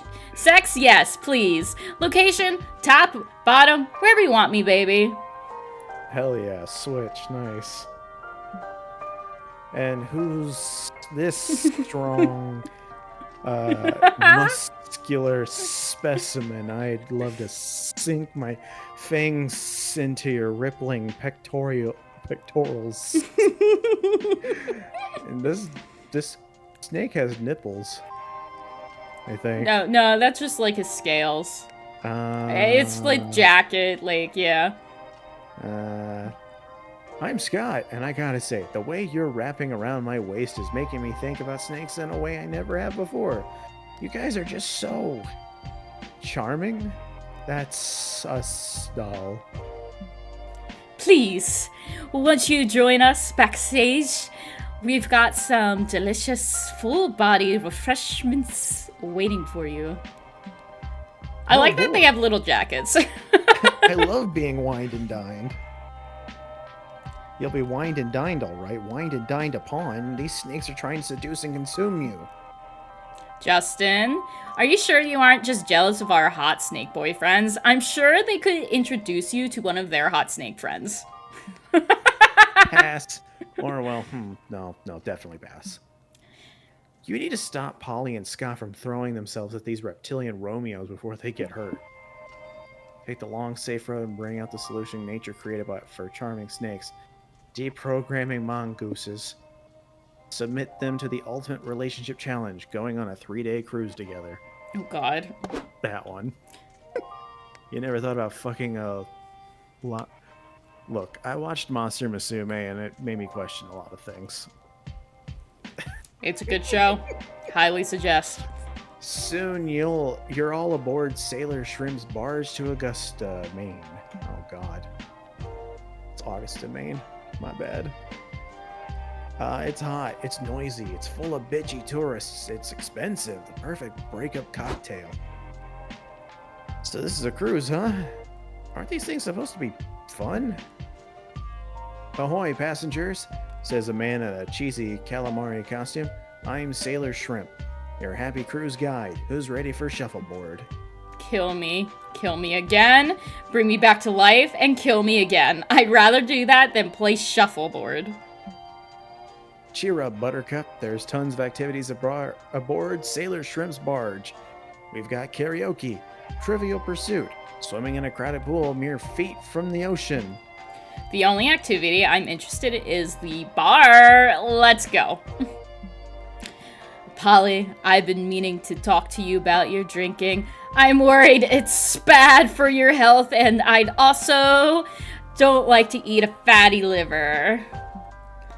I'm done with you telling me what to drink, what to eat, and to practice fitting my head in your unhinged jaw. When do we get to do something I want to do? God, if I had $1 for every time I try to fit my head into their unhinged jaws. Am I right, ladies? Sorry. Ahoy, it's Sailor Shrimp here again, and I need to assign you the screaming child. The deck's full of them. We don't know whose is whose, and they keep falling overboard. Can you make sure this one doesn't die? Awesome sauce. Sure. Hey, little bro, want to see how many erasers I can stuff up my nose? You're not seriously keeping the little crotch goblin, are you? Let's just eat him. No way. I admit, I may have been misleading on my stance on eating people throughout our relationship, but only Wolf Scott is into that. Me, Scott, loves kids. I want some of my own someday. Do you not want that? Ahoy again, says Sailor Shrimp, king of not reading the room. Ready for your mandatory Sailor Shrimp Barge family photo? Say shellfish. Your friends break up with their snake boyfriends and swim back to shore that night. You gain +3 soul, yay, for saving them, but lost -3 money buying cruise tickets. That's fine. We got our soul back. And that's what's important. A shady property. Maybe skip this one while trick-or-treating. Secret government lab. So secret you can find it on a road trip. Spooky! Spooky all the way! Shocked. Okay, but while you're driving. This place seems like exactly the sort of place you shouldn't visit, which naturally is exactly why you have to visit. Horror movie logic for the win. The big question now is how you'd like to enter the premises. What's it gonna be? Break into the basement, check the backyard first, just knock on the door, goddammit. Knock on the door! You knock on the door, you will knock on the front door. No answer. Maybe no one's home. Unlikely. There are too many loud chainsaw noises for the house to be empty. Scott turns the doorknob. Turns out the door wasn't locked. As soon as it's open, a bloody man with duct tape over his mouth runs into the night. No, wait! God damn it! That's the third one this week. I leave for 5 seconds to find my lucky butcher knife. Butcher knife? Was he your dinner guest? Whoopsies. If by dinner you mean murder and by guest you mean victim, sure, yeah, sure. That's too much word replacing for me. But listen, if you want your guests to stay for dinner, you gotta up your game, bro. You're damn right, Scott. It seems our friend here needs a crash course in host etiquette. I know. Yeah. Maybe put some extra lighting in your front room here and clean up the ketchup stains all over the floor. That'll make your guests feel welcome and safe. No, there's no humans in this game. Even yourself, like, you're still a monster. This is just monsters. So you're saying that by being a better host, I can get my guests to stay for dinner? Yep, perfect plan. What's the best way to transform Jerry, the grisly serial killer, into Jerry, the hostess with the mostest?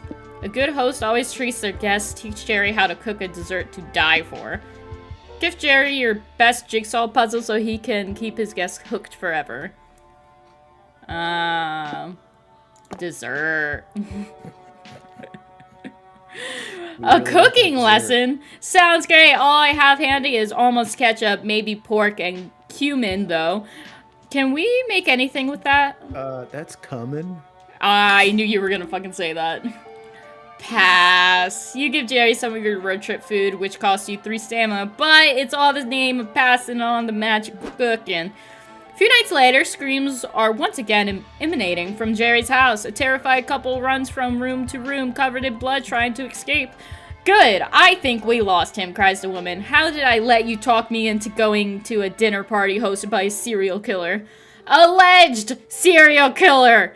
And we need to socialize more with the neighbors, honey. You said it so yourself. Shh, he could find us at any moment. We need to get back to the car. My head wound is really starting to sting. Oh, look how happy he is, though. Come out, wherever you are. Don't want to miss dessert. Wait, that's right. The man says back before he murdered Carl, Jerry mentions making some sort of berry vanilla cheesecake parfait for dinner. I'm gonna try that. That says dessert. Yeah, dessert was code for murdering us, Eddie. I could practically hear him air quoting the word. But today's my cheat day, and I had already had to watch my whole fantasy football league get murdered. Come on, honey, I need this berry vanilla cheesecake parfait. Didn't your therapist tell you to stop playing safe and start taking more chances? Fine, but we are absolutely not staying for coffee afterwards. Got it? Found you! Ready for dessert? Oh, you were right. He's totally air quoting. I can see it now. You gained 3 soul for teaching Jerry how to be a great host. And Jerry gets to eat all the parfait tonight. Everyone won, except for the couple, of course. That parfait actually sounds pretty fucking good, though. Right? But I just love cheesecake. I think that's a pretty easy way to get me kidnapped. Just, would you like some cheesecake? Existence is pain. Sure. It's a beautiful day to eat outside. Go to the gift shop. It's got a 50% off. That Jerry guy seemed nice. And he knew so much about chainsaws. What sort of gift shop even is this? Just a pop-up stand in the middle of the desert. What are these products for sale? What are they for? What are they even made of? Well, this is definitely weird, but you might as well... let's see. Invest in this clearly booming business. You and your friends get out of the car and enter whatever this place is. He floats! Danny, that's you. Oh, yeah, fuck. Greetings, fellow flesh bags. Welcome to Noodle's gift shop. See anything you like? My little gender blends. It's late in the trip. Good night, Maple. Thanks for coming by.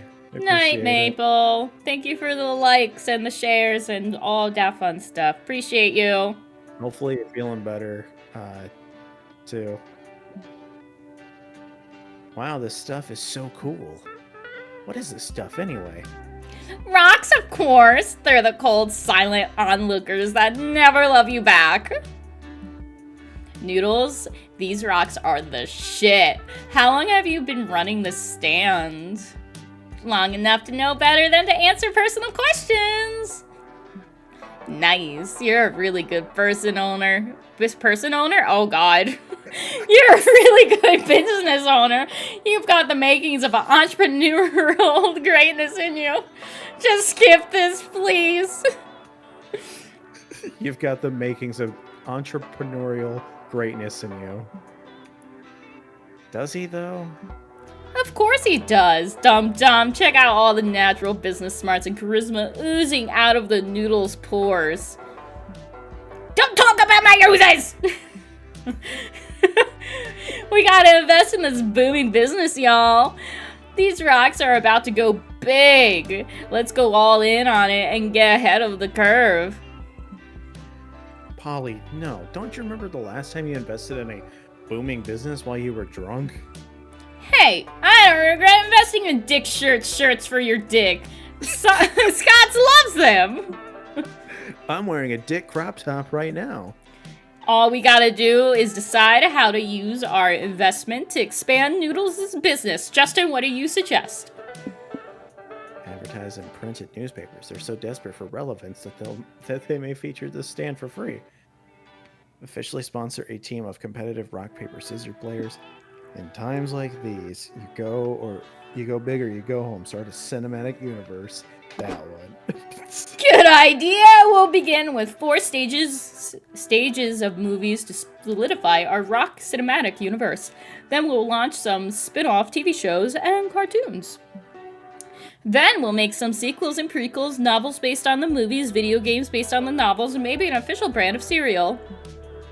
And when we're done with all that, we'll be just in time to re-release remastered versions of the original movies and get that nostalgia money. We'll be rich. Okay, what are the movies gonna be about? Who cares? Show me the money! You spend -3 money creating this one soulless mockery of cinema. Predictably, these movies are about nothing and nobody likes them. I refuse to know failure. Throw money at it until it works. So you do, spending -1 money again. Over time, you attract more investors who seems sort of late capitalist potential, or see some sort of late capitalist potential in the RCU. You get invited to some Hollywood producer parties. You gain +3 stamina from the open bars and +1 magic from the creativity enhancing powder. They let you snort. Oh god.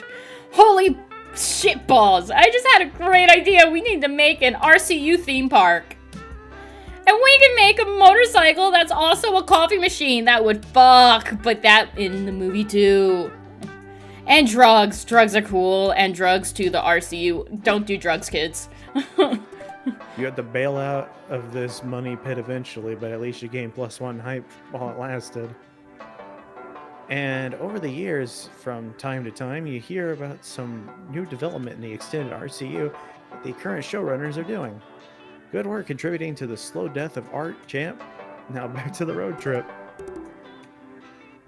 Time to stop and get some rest.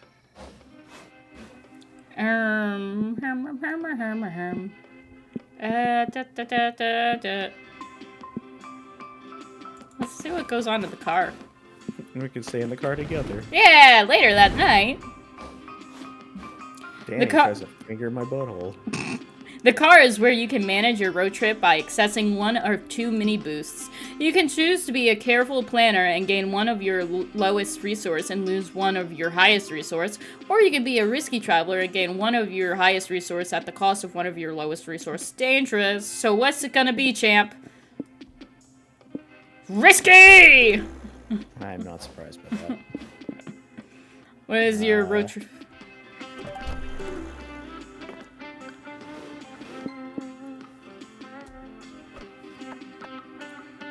Alright. Hype is in the lead.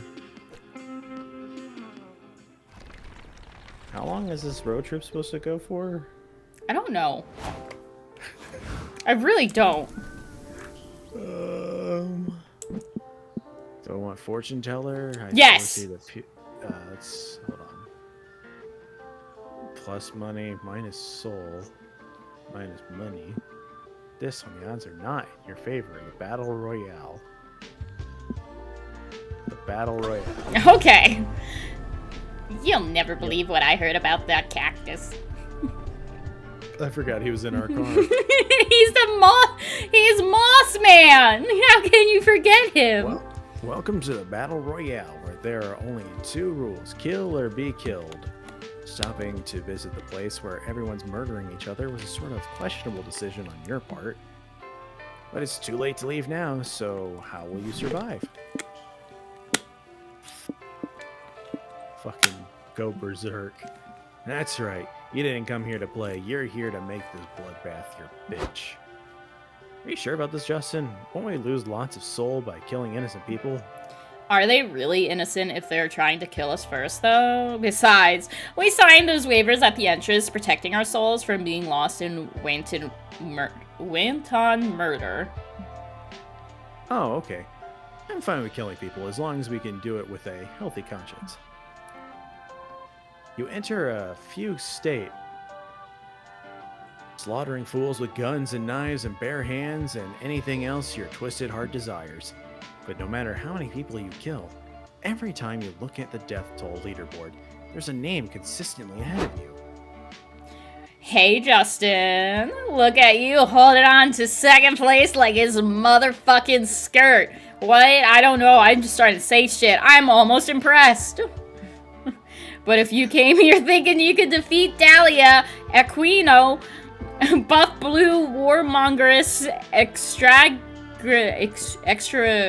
Extraordinaire, you've got another thing coming.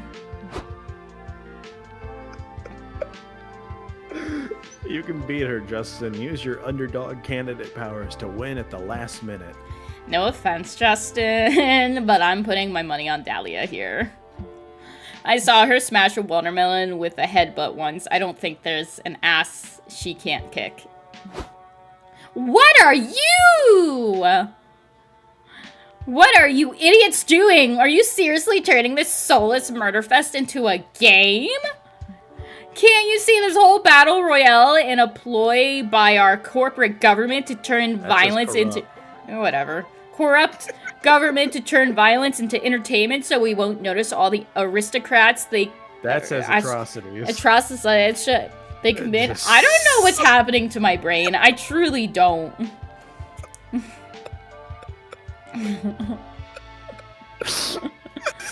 I don't know. I really don't know. It's okay. If that's true, then it's working. I am massively entertained.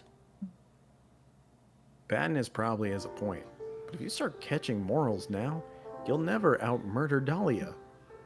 The thing is, Polly's right. You'll never defeat Dahlia in sheer body count, but if she's focusing on quantity, maybe you can defeat her by going for a quality kill. Do what cool kids do these days after murdering someone in cold blood, perform a silly internet dance. Proven to be the perfect pairing. Kill them forever, but before murdering them, harvest their soul, and hoard them all together into a single raccoon. Vicious. Perfect. Cut to two survivors hiding behind a rock while the battle royale rages on. We've somehow made it this far, Curtis. With our alliance and a bit of luck, we might be able to win this wretched thing. We've got this, Ted. We just have to stay vigilant. If we just make it to the river, we can... Curtis is cut off by a bullet, cleaving his skull in two. So much for vigilance. Then, something bursts out of the bushes. It's you, Justin, wielding a knife. Fuck it, Ted screams at you. You already got my boyfriend. I don't care anymore. Just kill me. Oh. Wait, what are you doing? Why are you drawing glyphs on that cardboard box with my blood? Ted dies before you can answer him, and then with -3 magic, he wakes up inside the cardboard box, but something doesn't feel right. Whoa, newcomer, says a voice in his head. Welcome to the Raccoon Collective. The raccoon... What are you talking about? Ted cries. You were stabbed to death by that weirdo who drew glyphs in your blood, right? Yeah, that person was adding your soul to the body of a dead raccoon. It ain't paradise, but we gotta make do. We all control a different part of the raccoon and try to work together. I control the front leg, Mohammed's on tail duty, Jason does the blinking, Pingsy controls the back legs, and my wife's on the lungs. So what part do you want to control? Don't say the penis. Natalie already called that one. I just want to die, Ted weeps. Well, since you're not choosing, I'm assigning you the anus. Nobody's taken it yet, and the raccoon really needs to poop. Good luck. Wow. Being from hell, I thought I knew the depths of torture, but the raccoon purgatory you're condemning your victims to is next level. I know when I'm beat. Here, take the spoils of our battle, +3 hype for you. We got so much hype. I think we're going on a hype trip. Alright. We're on the hype train. Let's go to the circus. Oh wait, hold on. What's over here? For the discerning overnight guest, fancy hotel. Finally, you can clown without being people noticing.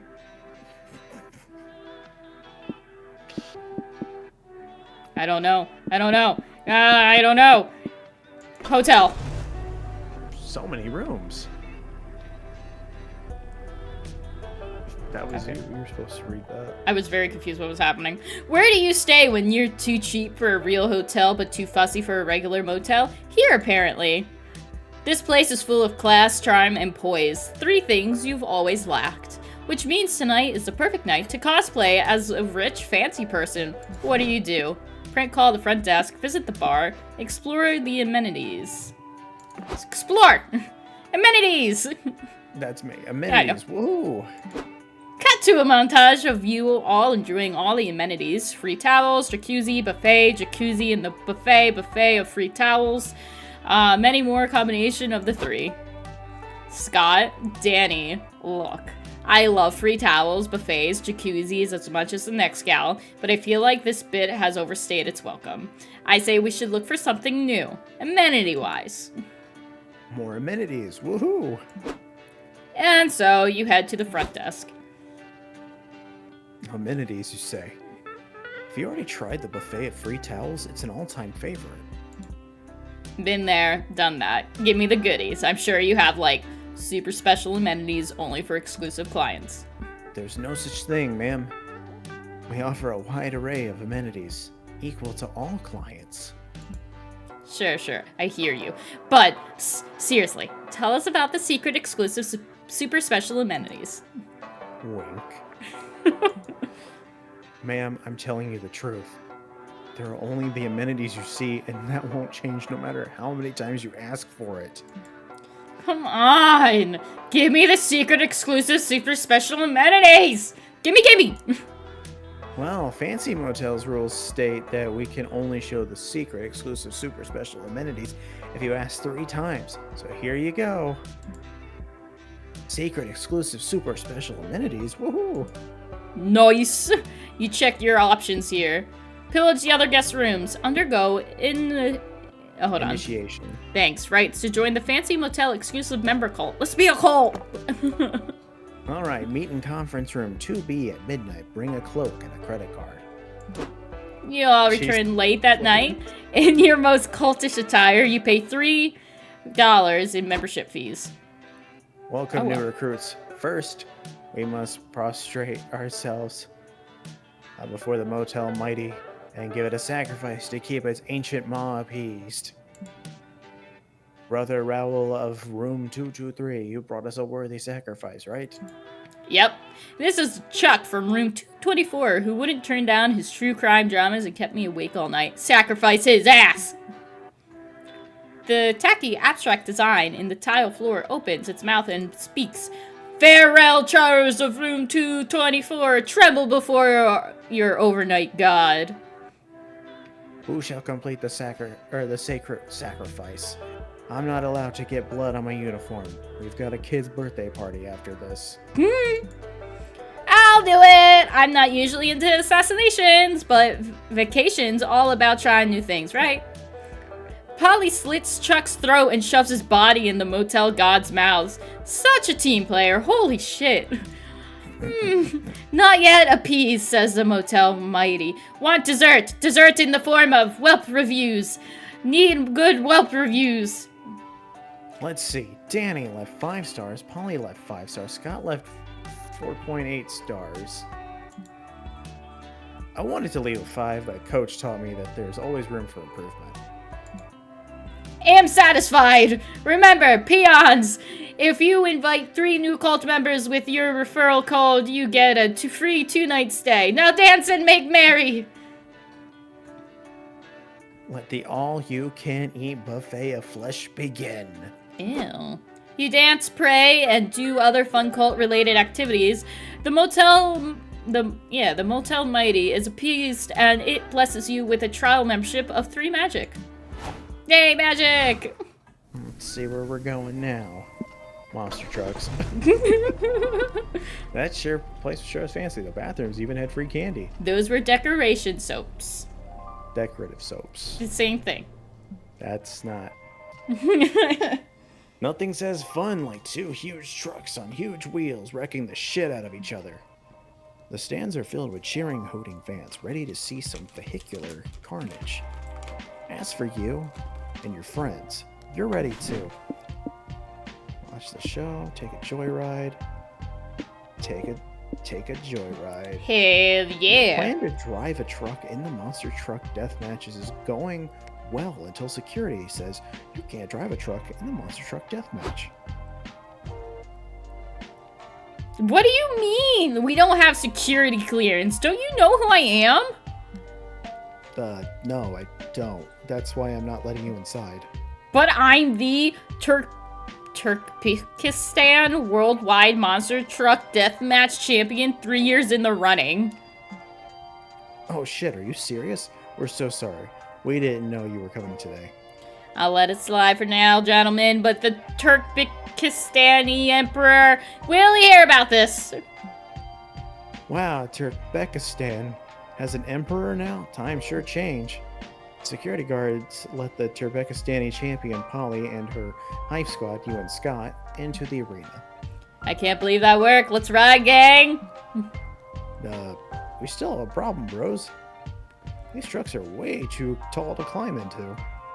Fuck, you're right. Stupid monster truck engineers only cared about how high they could make their trucks, not how high they should have. What? Okay. Polly, if you are getting in, we need to do it quick. The crowd's getting restless. What's happening? Someone better figure out how to drive that car quick, or I'm gonna get really pissy and restless. It's the wolf pack! Shit, it's true. You need to think of a way to get in that car. That's why God invented giraffes, probably. Don't know, conjure a giraffe. Transcend the sense of self until space makes no sense anymore. You are everything and you are everywhere. Therefore, you're already inside the monster truck. Perfect. Oh, okay. As a semi-corporeal ghost, I'm great at ignoring the laws of physics. Corporeal. Corporal. That's not. I know it's not. Here's how you do it first. Imagine nothingness. Now imagine somethingness, and now ask yourself, how different are they really? Pretty different, I think. Like, total opposites, actually. Don't be so sure, Boo. The lines of physics in this world are not so clearly drawn. Cleanly. I said cleanly. You said never mind. The existence of the multiverse and interdimensional travel prove that fixed existences in one space is a total myth. A human's realm and a monster realm overlap. They just exist on a different quantum level or something. Who's to say how many other realms sit on top of ours? I accidentally punched my microphone. Nice. What does it even mean to be here and not there? Aren't we all just atoms in stardust being yanked around by gravity and magic? How is wishy-washy ass related reality gonna stop us from being in the monster truck right now? Isn't meditation supposed to relax you? Because this is just making my head hurt. Yours is too. You lost -3 mind. Trying to understand Polly's experimental, borderline nonsensical train of thought. Well, don't worry. It's still work. We're inside the monster truck. Holy shit. How'd they do that? Who knows? Who cares? Fuck physics, fuck space, fuck time, fuck logic, and most of all, fuck these other monster trucks. Let's smash them! Polly gets her wish. You drive your monster truck in the death match and you gain +3 hype. Yay.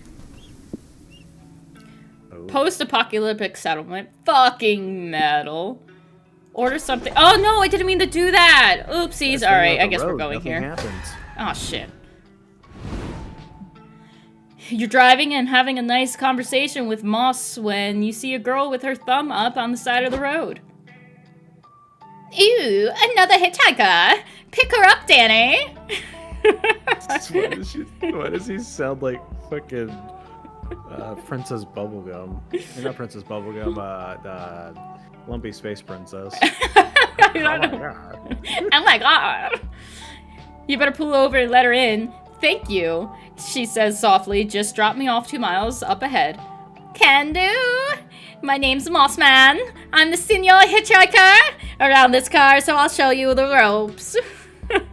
Moss spiritually lays out all the juiciest gossip for your hitchhiker. Halfway through the story of Scott's weird jacket stains, you pass a big cliffside curve. Look at that, says the hitchhiker. I drove on this curve myself not so long ago when the car pitched over that curve and I died. Wow, really? It's super cool how open you are about your death. I died in a similar way. Wait, what? We're like ghost sisters from another mister, if that mister was Mr. Car Accident. Sorry, this is just weird. This isn't how I expected this conversation to go. Normally, I just drop the I'm already dead bomb, everyone freaks out, and I vanish into thin air. I don't really have a follow-up. Well, hey, the vanishing hitchhiker routine is a classic. I respect it. But in a car with fellow ghosts and cryptids, it doesn't quite pack the same punch. Luckily for you, I'm an expert in extravagating. I can't speak the English. The truth for clout. And Daddy here is always choosing wacky options to escalate the situation. The two of us can surely come up with a great secondary twist to it. Add to your spooky story. Any ideas, Danny? Good stories need conflict, a charismatic villain. The twist is the hitchhiker didn't die at the curve. She was murdered by the curve. No. Include product placement in your urban legend. No. Murdered. Ooh, I like it. Spooky, nonsensical twists are I think Danny's losing her mind. I am integral to any good urban legend, but it needs justification. Why did the curve turn evil? Maybe he was abandoned by his road parents and it never got over it. Maybe it has a gun. Sure. And now the curve is out on the revenge, trying to find its road parents and get back at everyone who drove all over it. I'm just imagining your parents like their room is like right next to your room and they're just like, Actually, I'm right above them. They should have soundproofed their room. That's on them. They're in the living room. Close enough. And the curve is super mad at all the people who have nice parents. Instead of it's all mean old crappy parents, so it kills them out of revenge. Yes! And just when all this you built up reaches its zenith, you do the big reveal! This shit gets immersive! You're not just here to spook the driver who took you in. You're recruiting the driver because this madness ends today. And you have a gun. The gun gives the driver a gun, gives everybody guns. Yes! This is the sequel. The vanishing hitchhiker that takes revenge on the evil curve with a gun. Well, that's complete nonsense, the ghost girl says, but it's definitely shake up the stale routine, so thanks, I guess. No problem! Helping fellow cryptoids grow their legends and freak people out is my passion. You lost 3 mind. I really did. Trying to understand all this disconnected twist. You gained 3 hype from the exciting tale you've created. You read about this diner in a listicle. I'm worried that we're gonna lose our mind. Yeah, I don't... How many weeks are we supposed to be on this? That's a great question. Oh, God. Obviously, you took that as a challenge. Seriously, after all the dark magic you've messed with over the years, you think you can handle a diner. So now, here you are. What do? Use the jukebox, order something, look for a booth.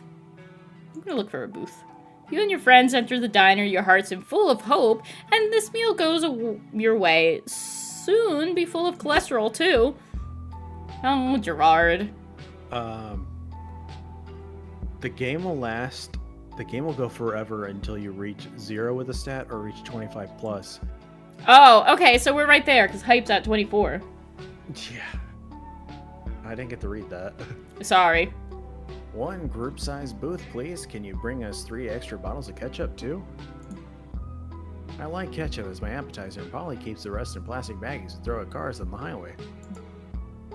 Don't care. Didn't ask. It's dead as a morgue in here, so you guys can sit wherever you want. Tight. You head for the closest booth. Danny! Are you crazy? We can't just pick any old booth like that. Picking a diner booth is massively important. You gotta think about jukebox proximity, drafts in the building, lingering bad vibes. It's like that time Coach said,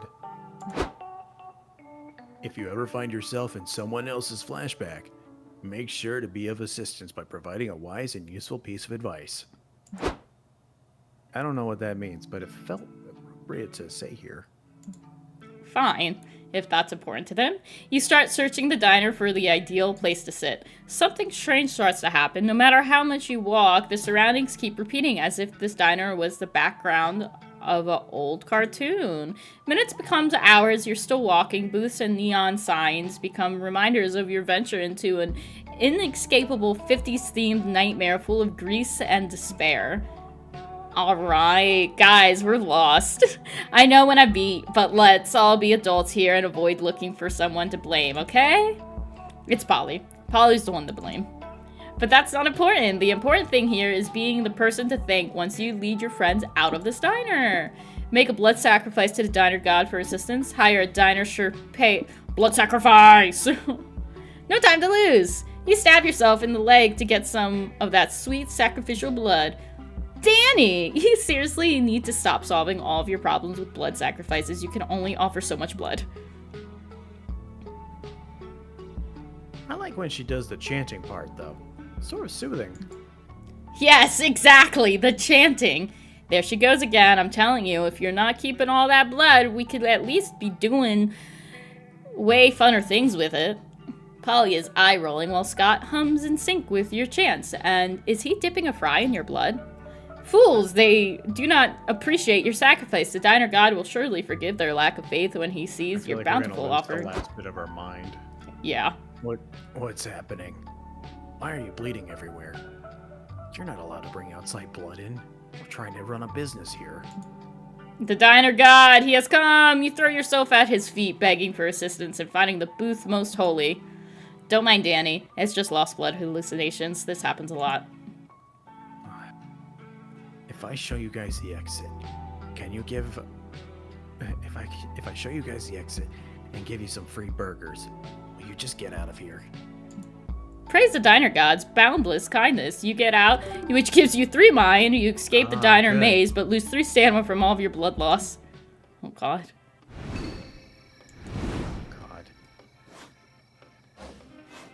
I'm gonna go to the noodle stand. I'm gonna go there.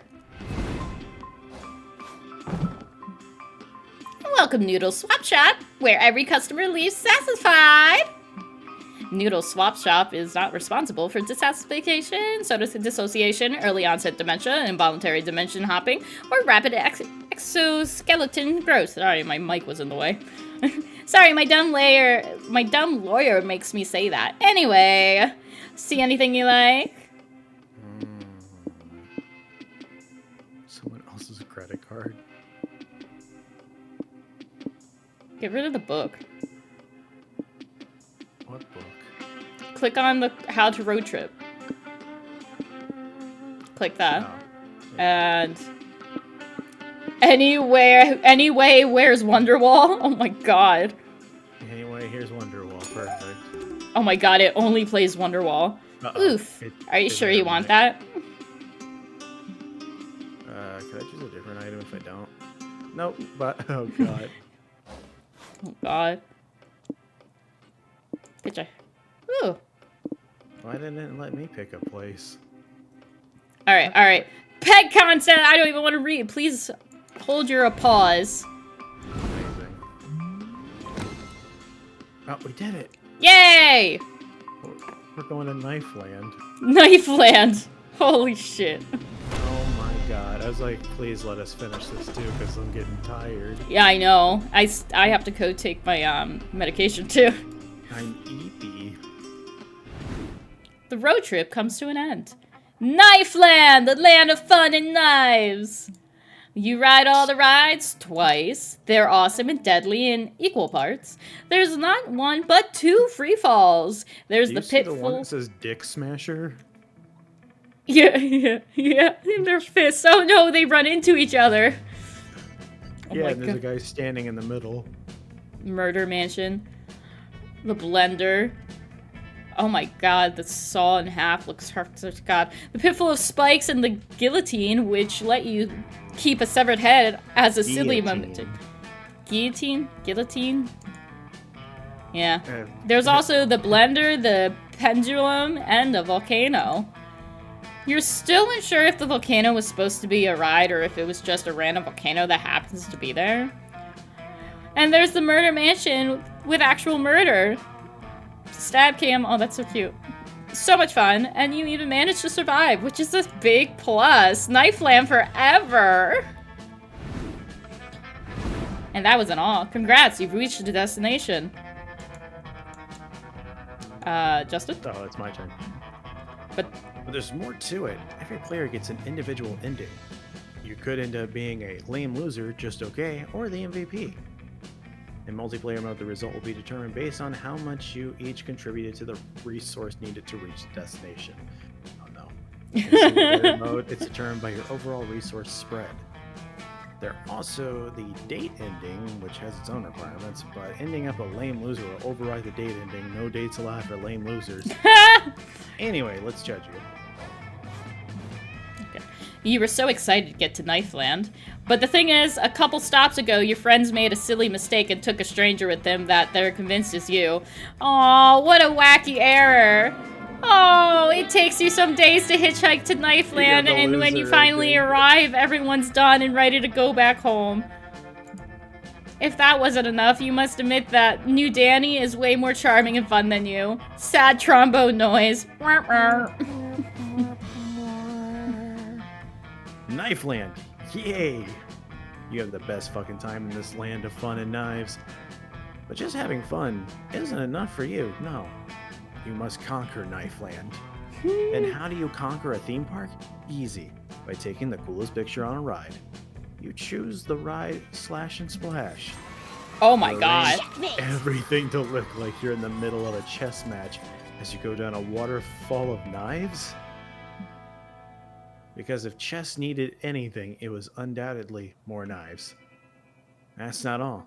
You convince Polly to pretend she's losing to you in the pick. Beating Paulina Geist at chess while caressing down a waterfall made of knives. Welcome to the stream, Rob Gust. This is a memory you will treasure forever. I'm the winner. Oh, okay, that's why. You got more hype than me. I think I got mostly Magic and Moss Man. That was what they explained, Daddy. I know. I just wasn't sure how much of a difference it was. There's 42 endings, good god. There's 400 events, 770 outcomes, good endings. And destinations, there's still other destinations we didn't go to. Prank tokens? What can you do with prank tokens? I think so. Rob, I don't remember what stream. And just like that, the road trip comes to an end. It was full to the brim with danger, fun, and other nonsense. It was everything we could have expected from a trip with Polly and Scott, and then some. We not only survived the whole thing, but we conquered it and came out of different people. Wait, what? Came out different people. Yeah, I'm so glad this is ending. It all turned out to be a pilgrimage into self-discovery, a rite of passage, a quest for growth. That is to say, a fucking good road trip. As we are heading back home, I thought about how all of this was just one of the first stops in a much bigger journey that was only just beginning. Oh, look at me go with Polly. It felt ominous and scary, but it was going to be alright. Because we were young and unafraid, but we were ready to start. And we were ready to start. I'm driving!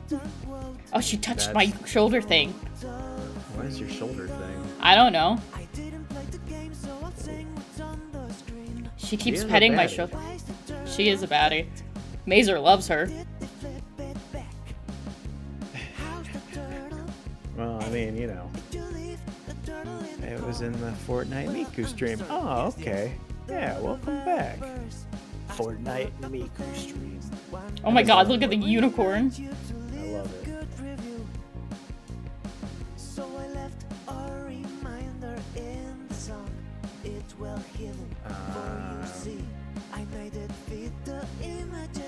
Yeah. We did it. The wigs. The police. A hot dog. That would be us. No, that's us. That's you in the background. Yeah, that would be.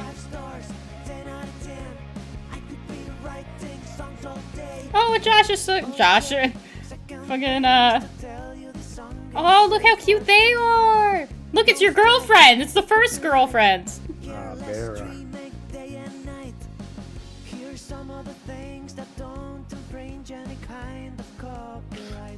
Did they have animated stuff in the other games? No. So They that's don't. new. Yeah. They have a budget. Yeah, they have a budget to do this stuff now. Hot dog. See? That's fine. He's super dead. Just ran out of ideas to sing. Apple pie. Let me think my Discord mods. A shovel. Gonna carrot and beets. This is just my grocery list. Please leave a good review. It's cool to see him animated. Yeah, this is really cool. Please leave a good review.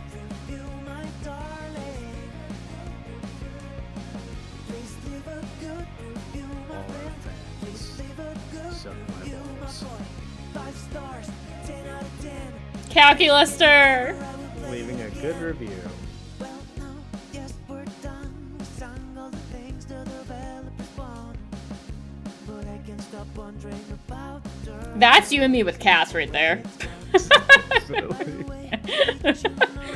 When I hit the review.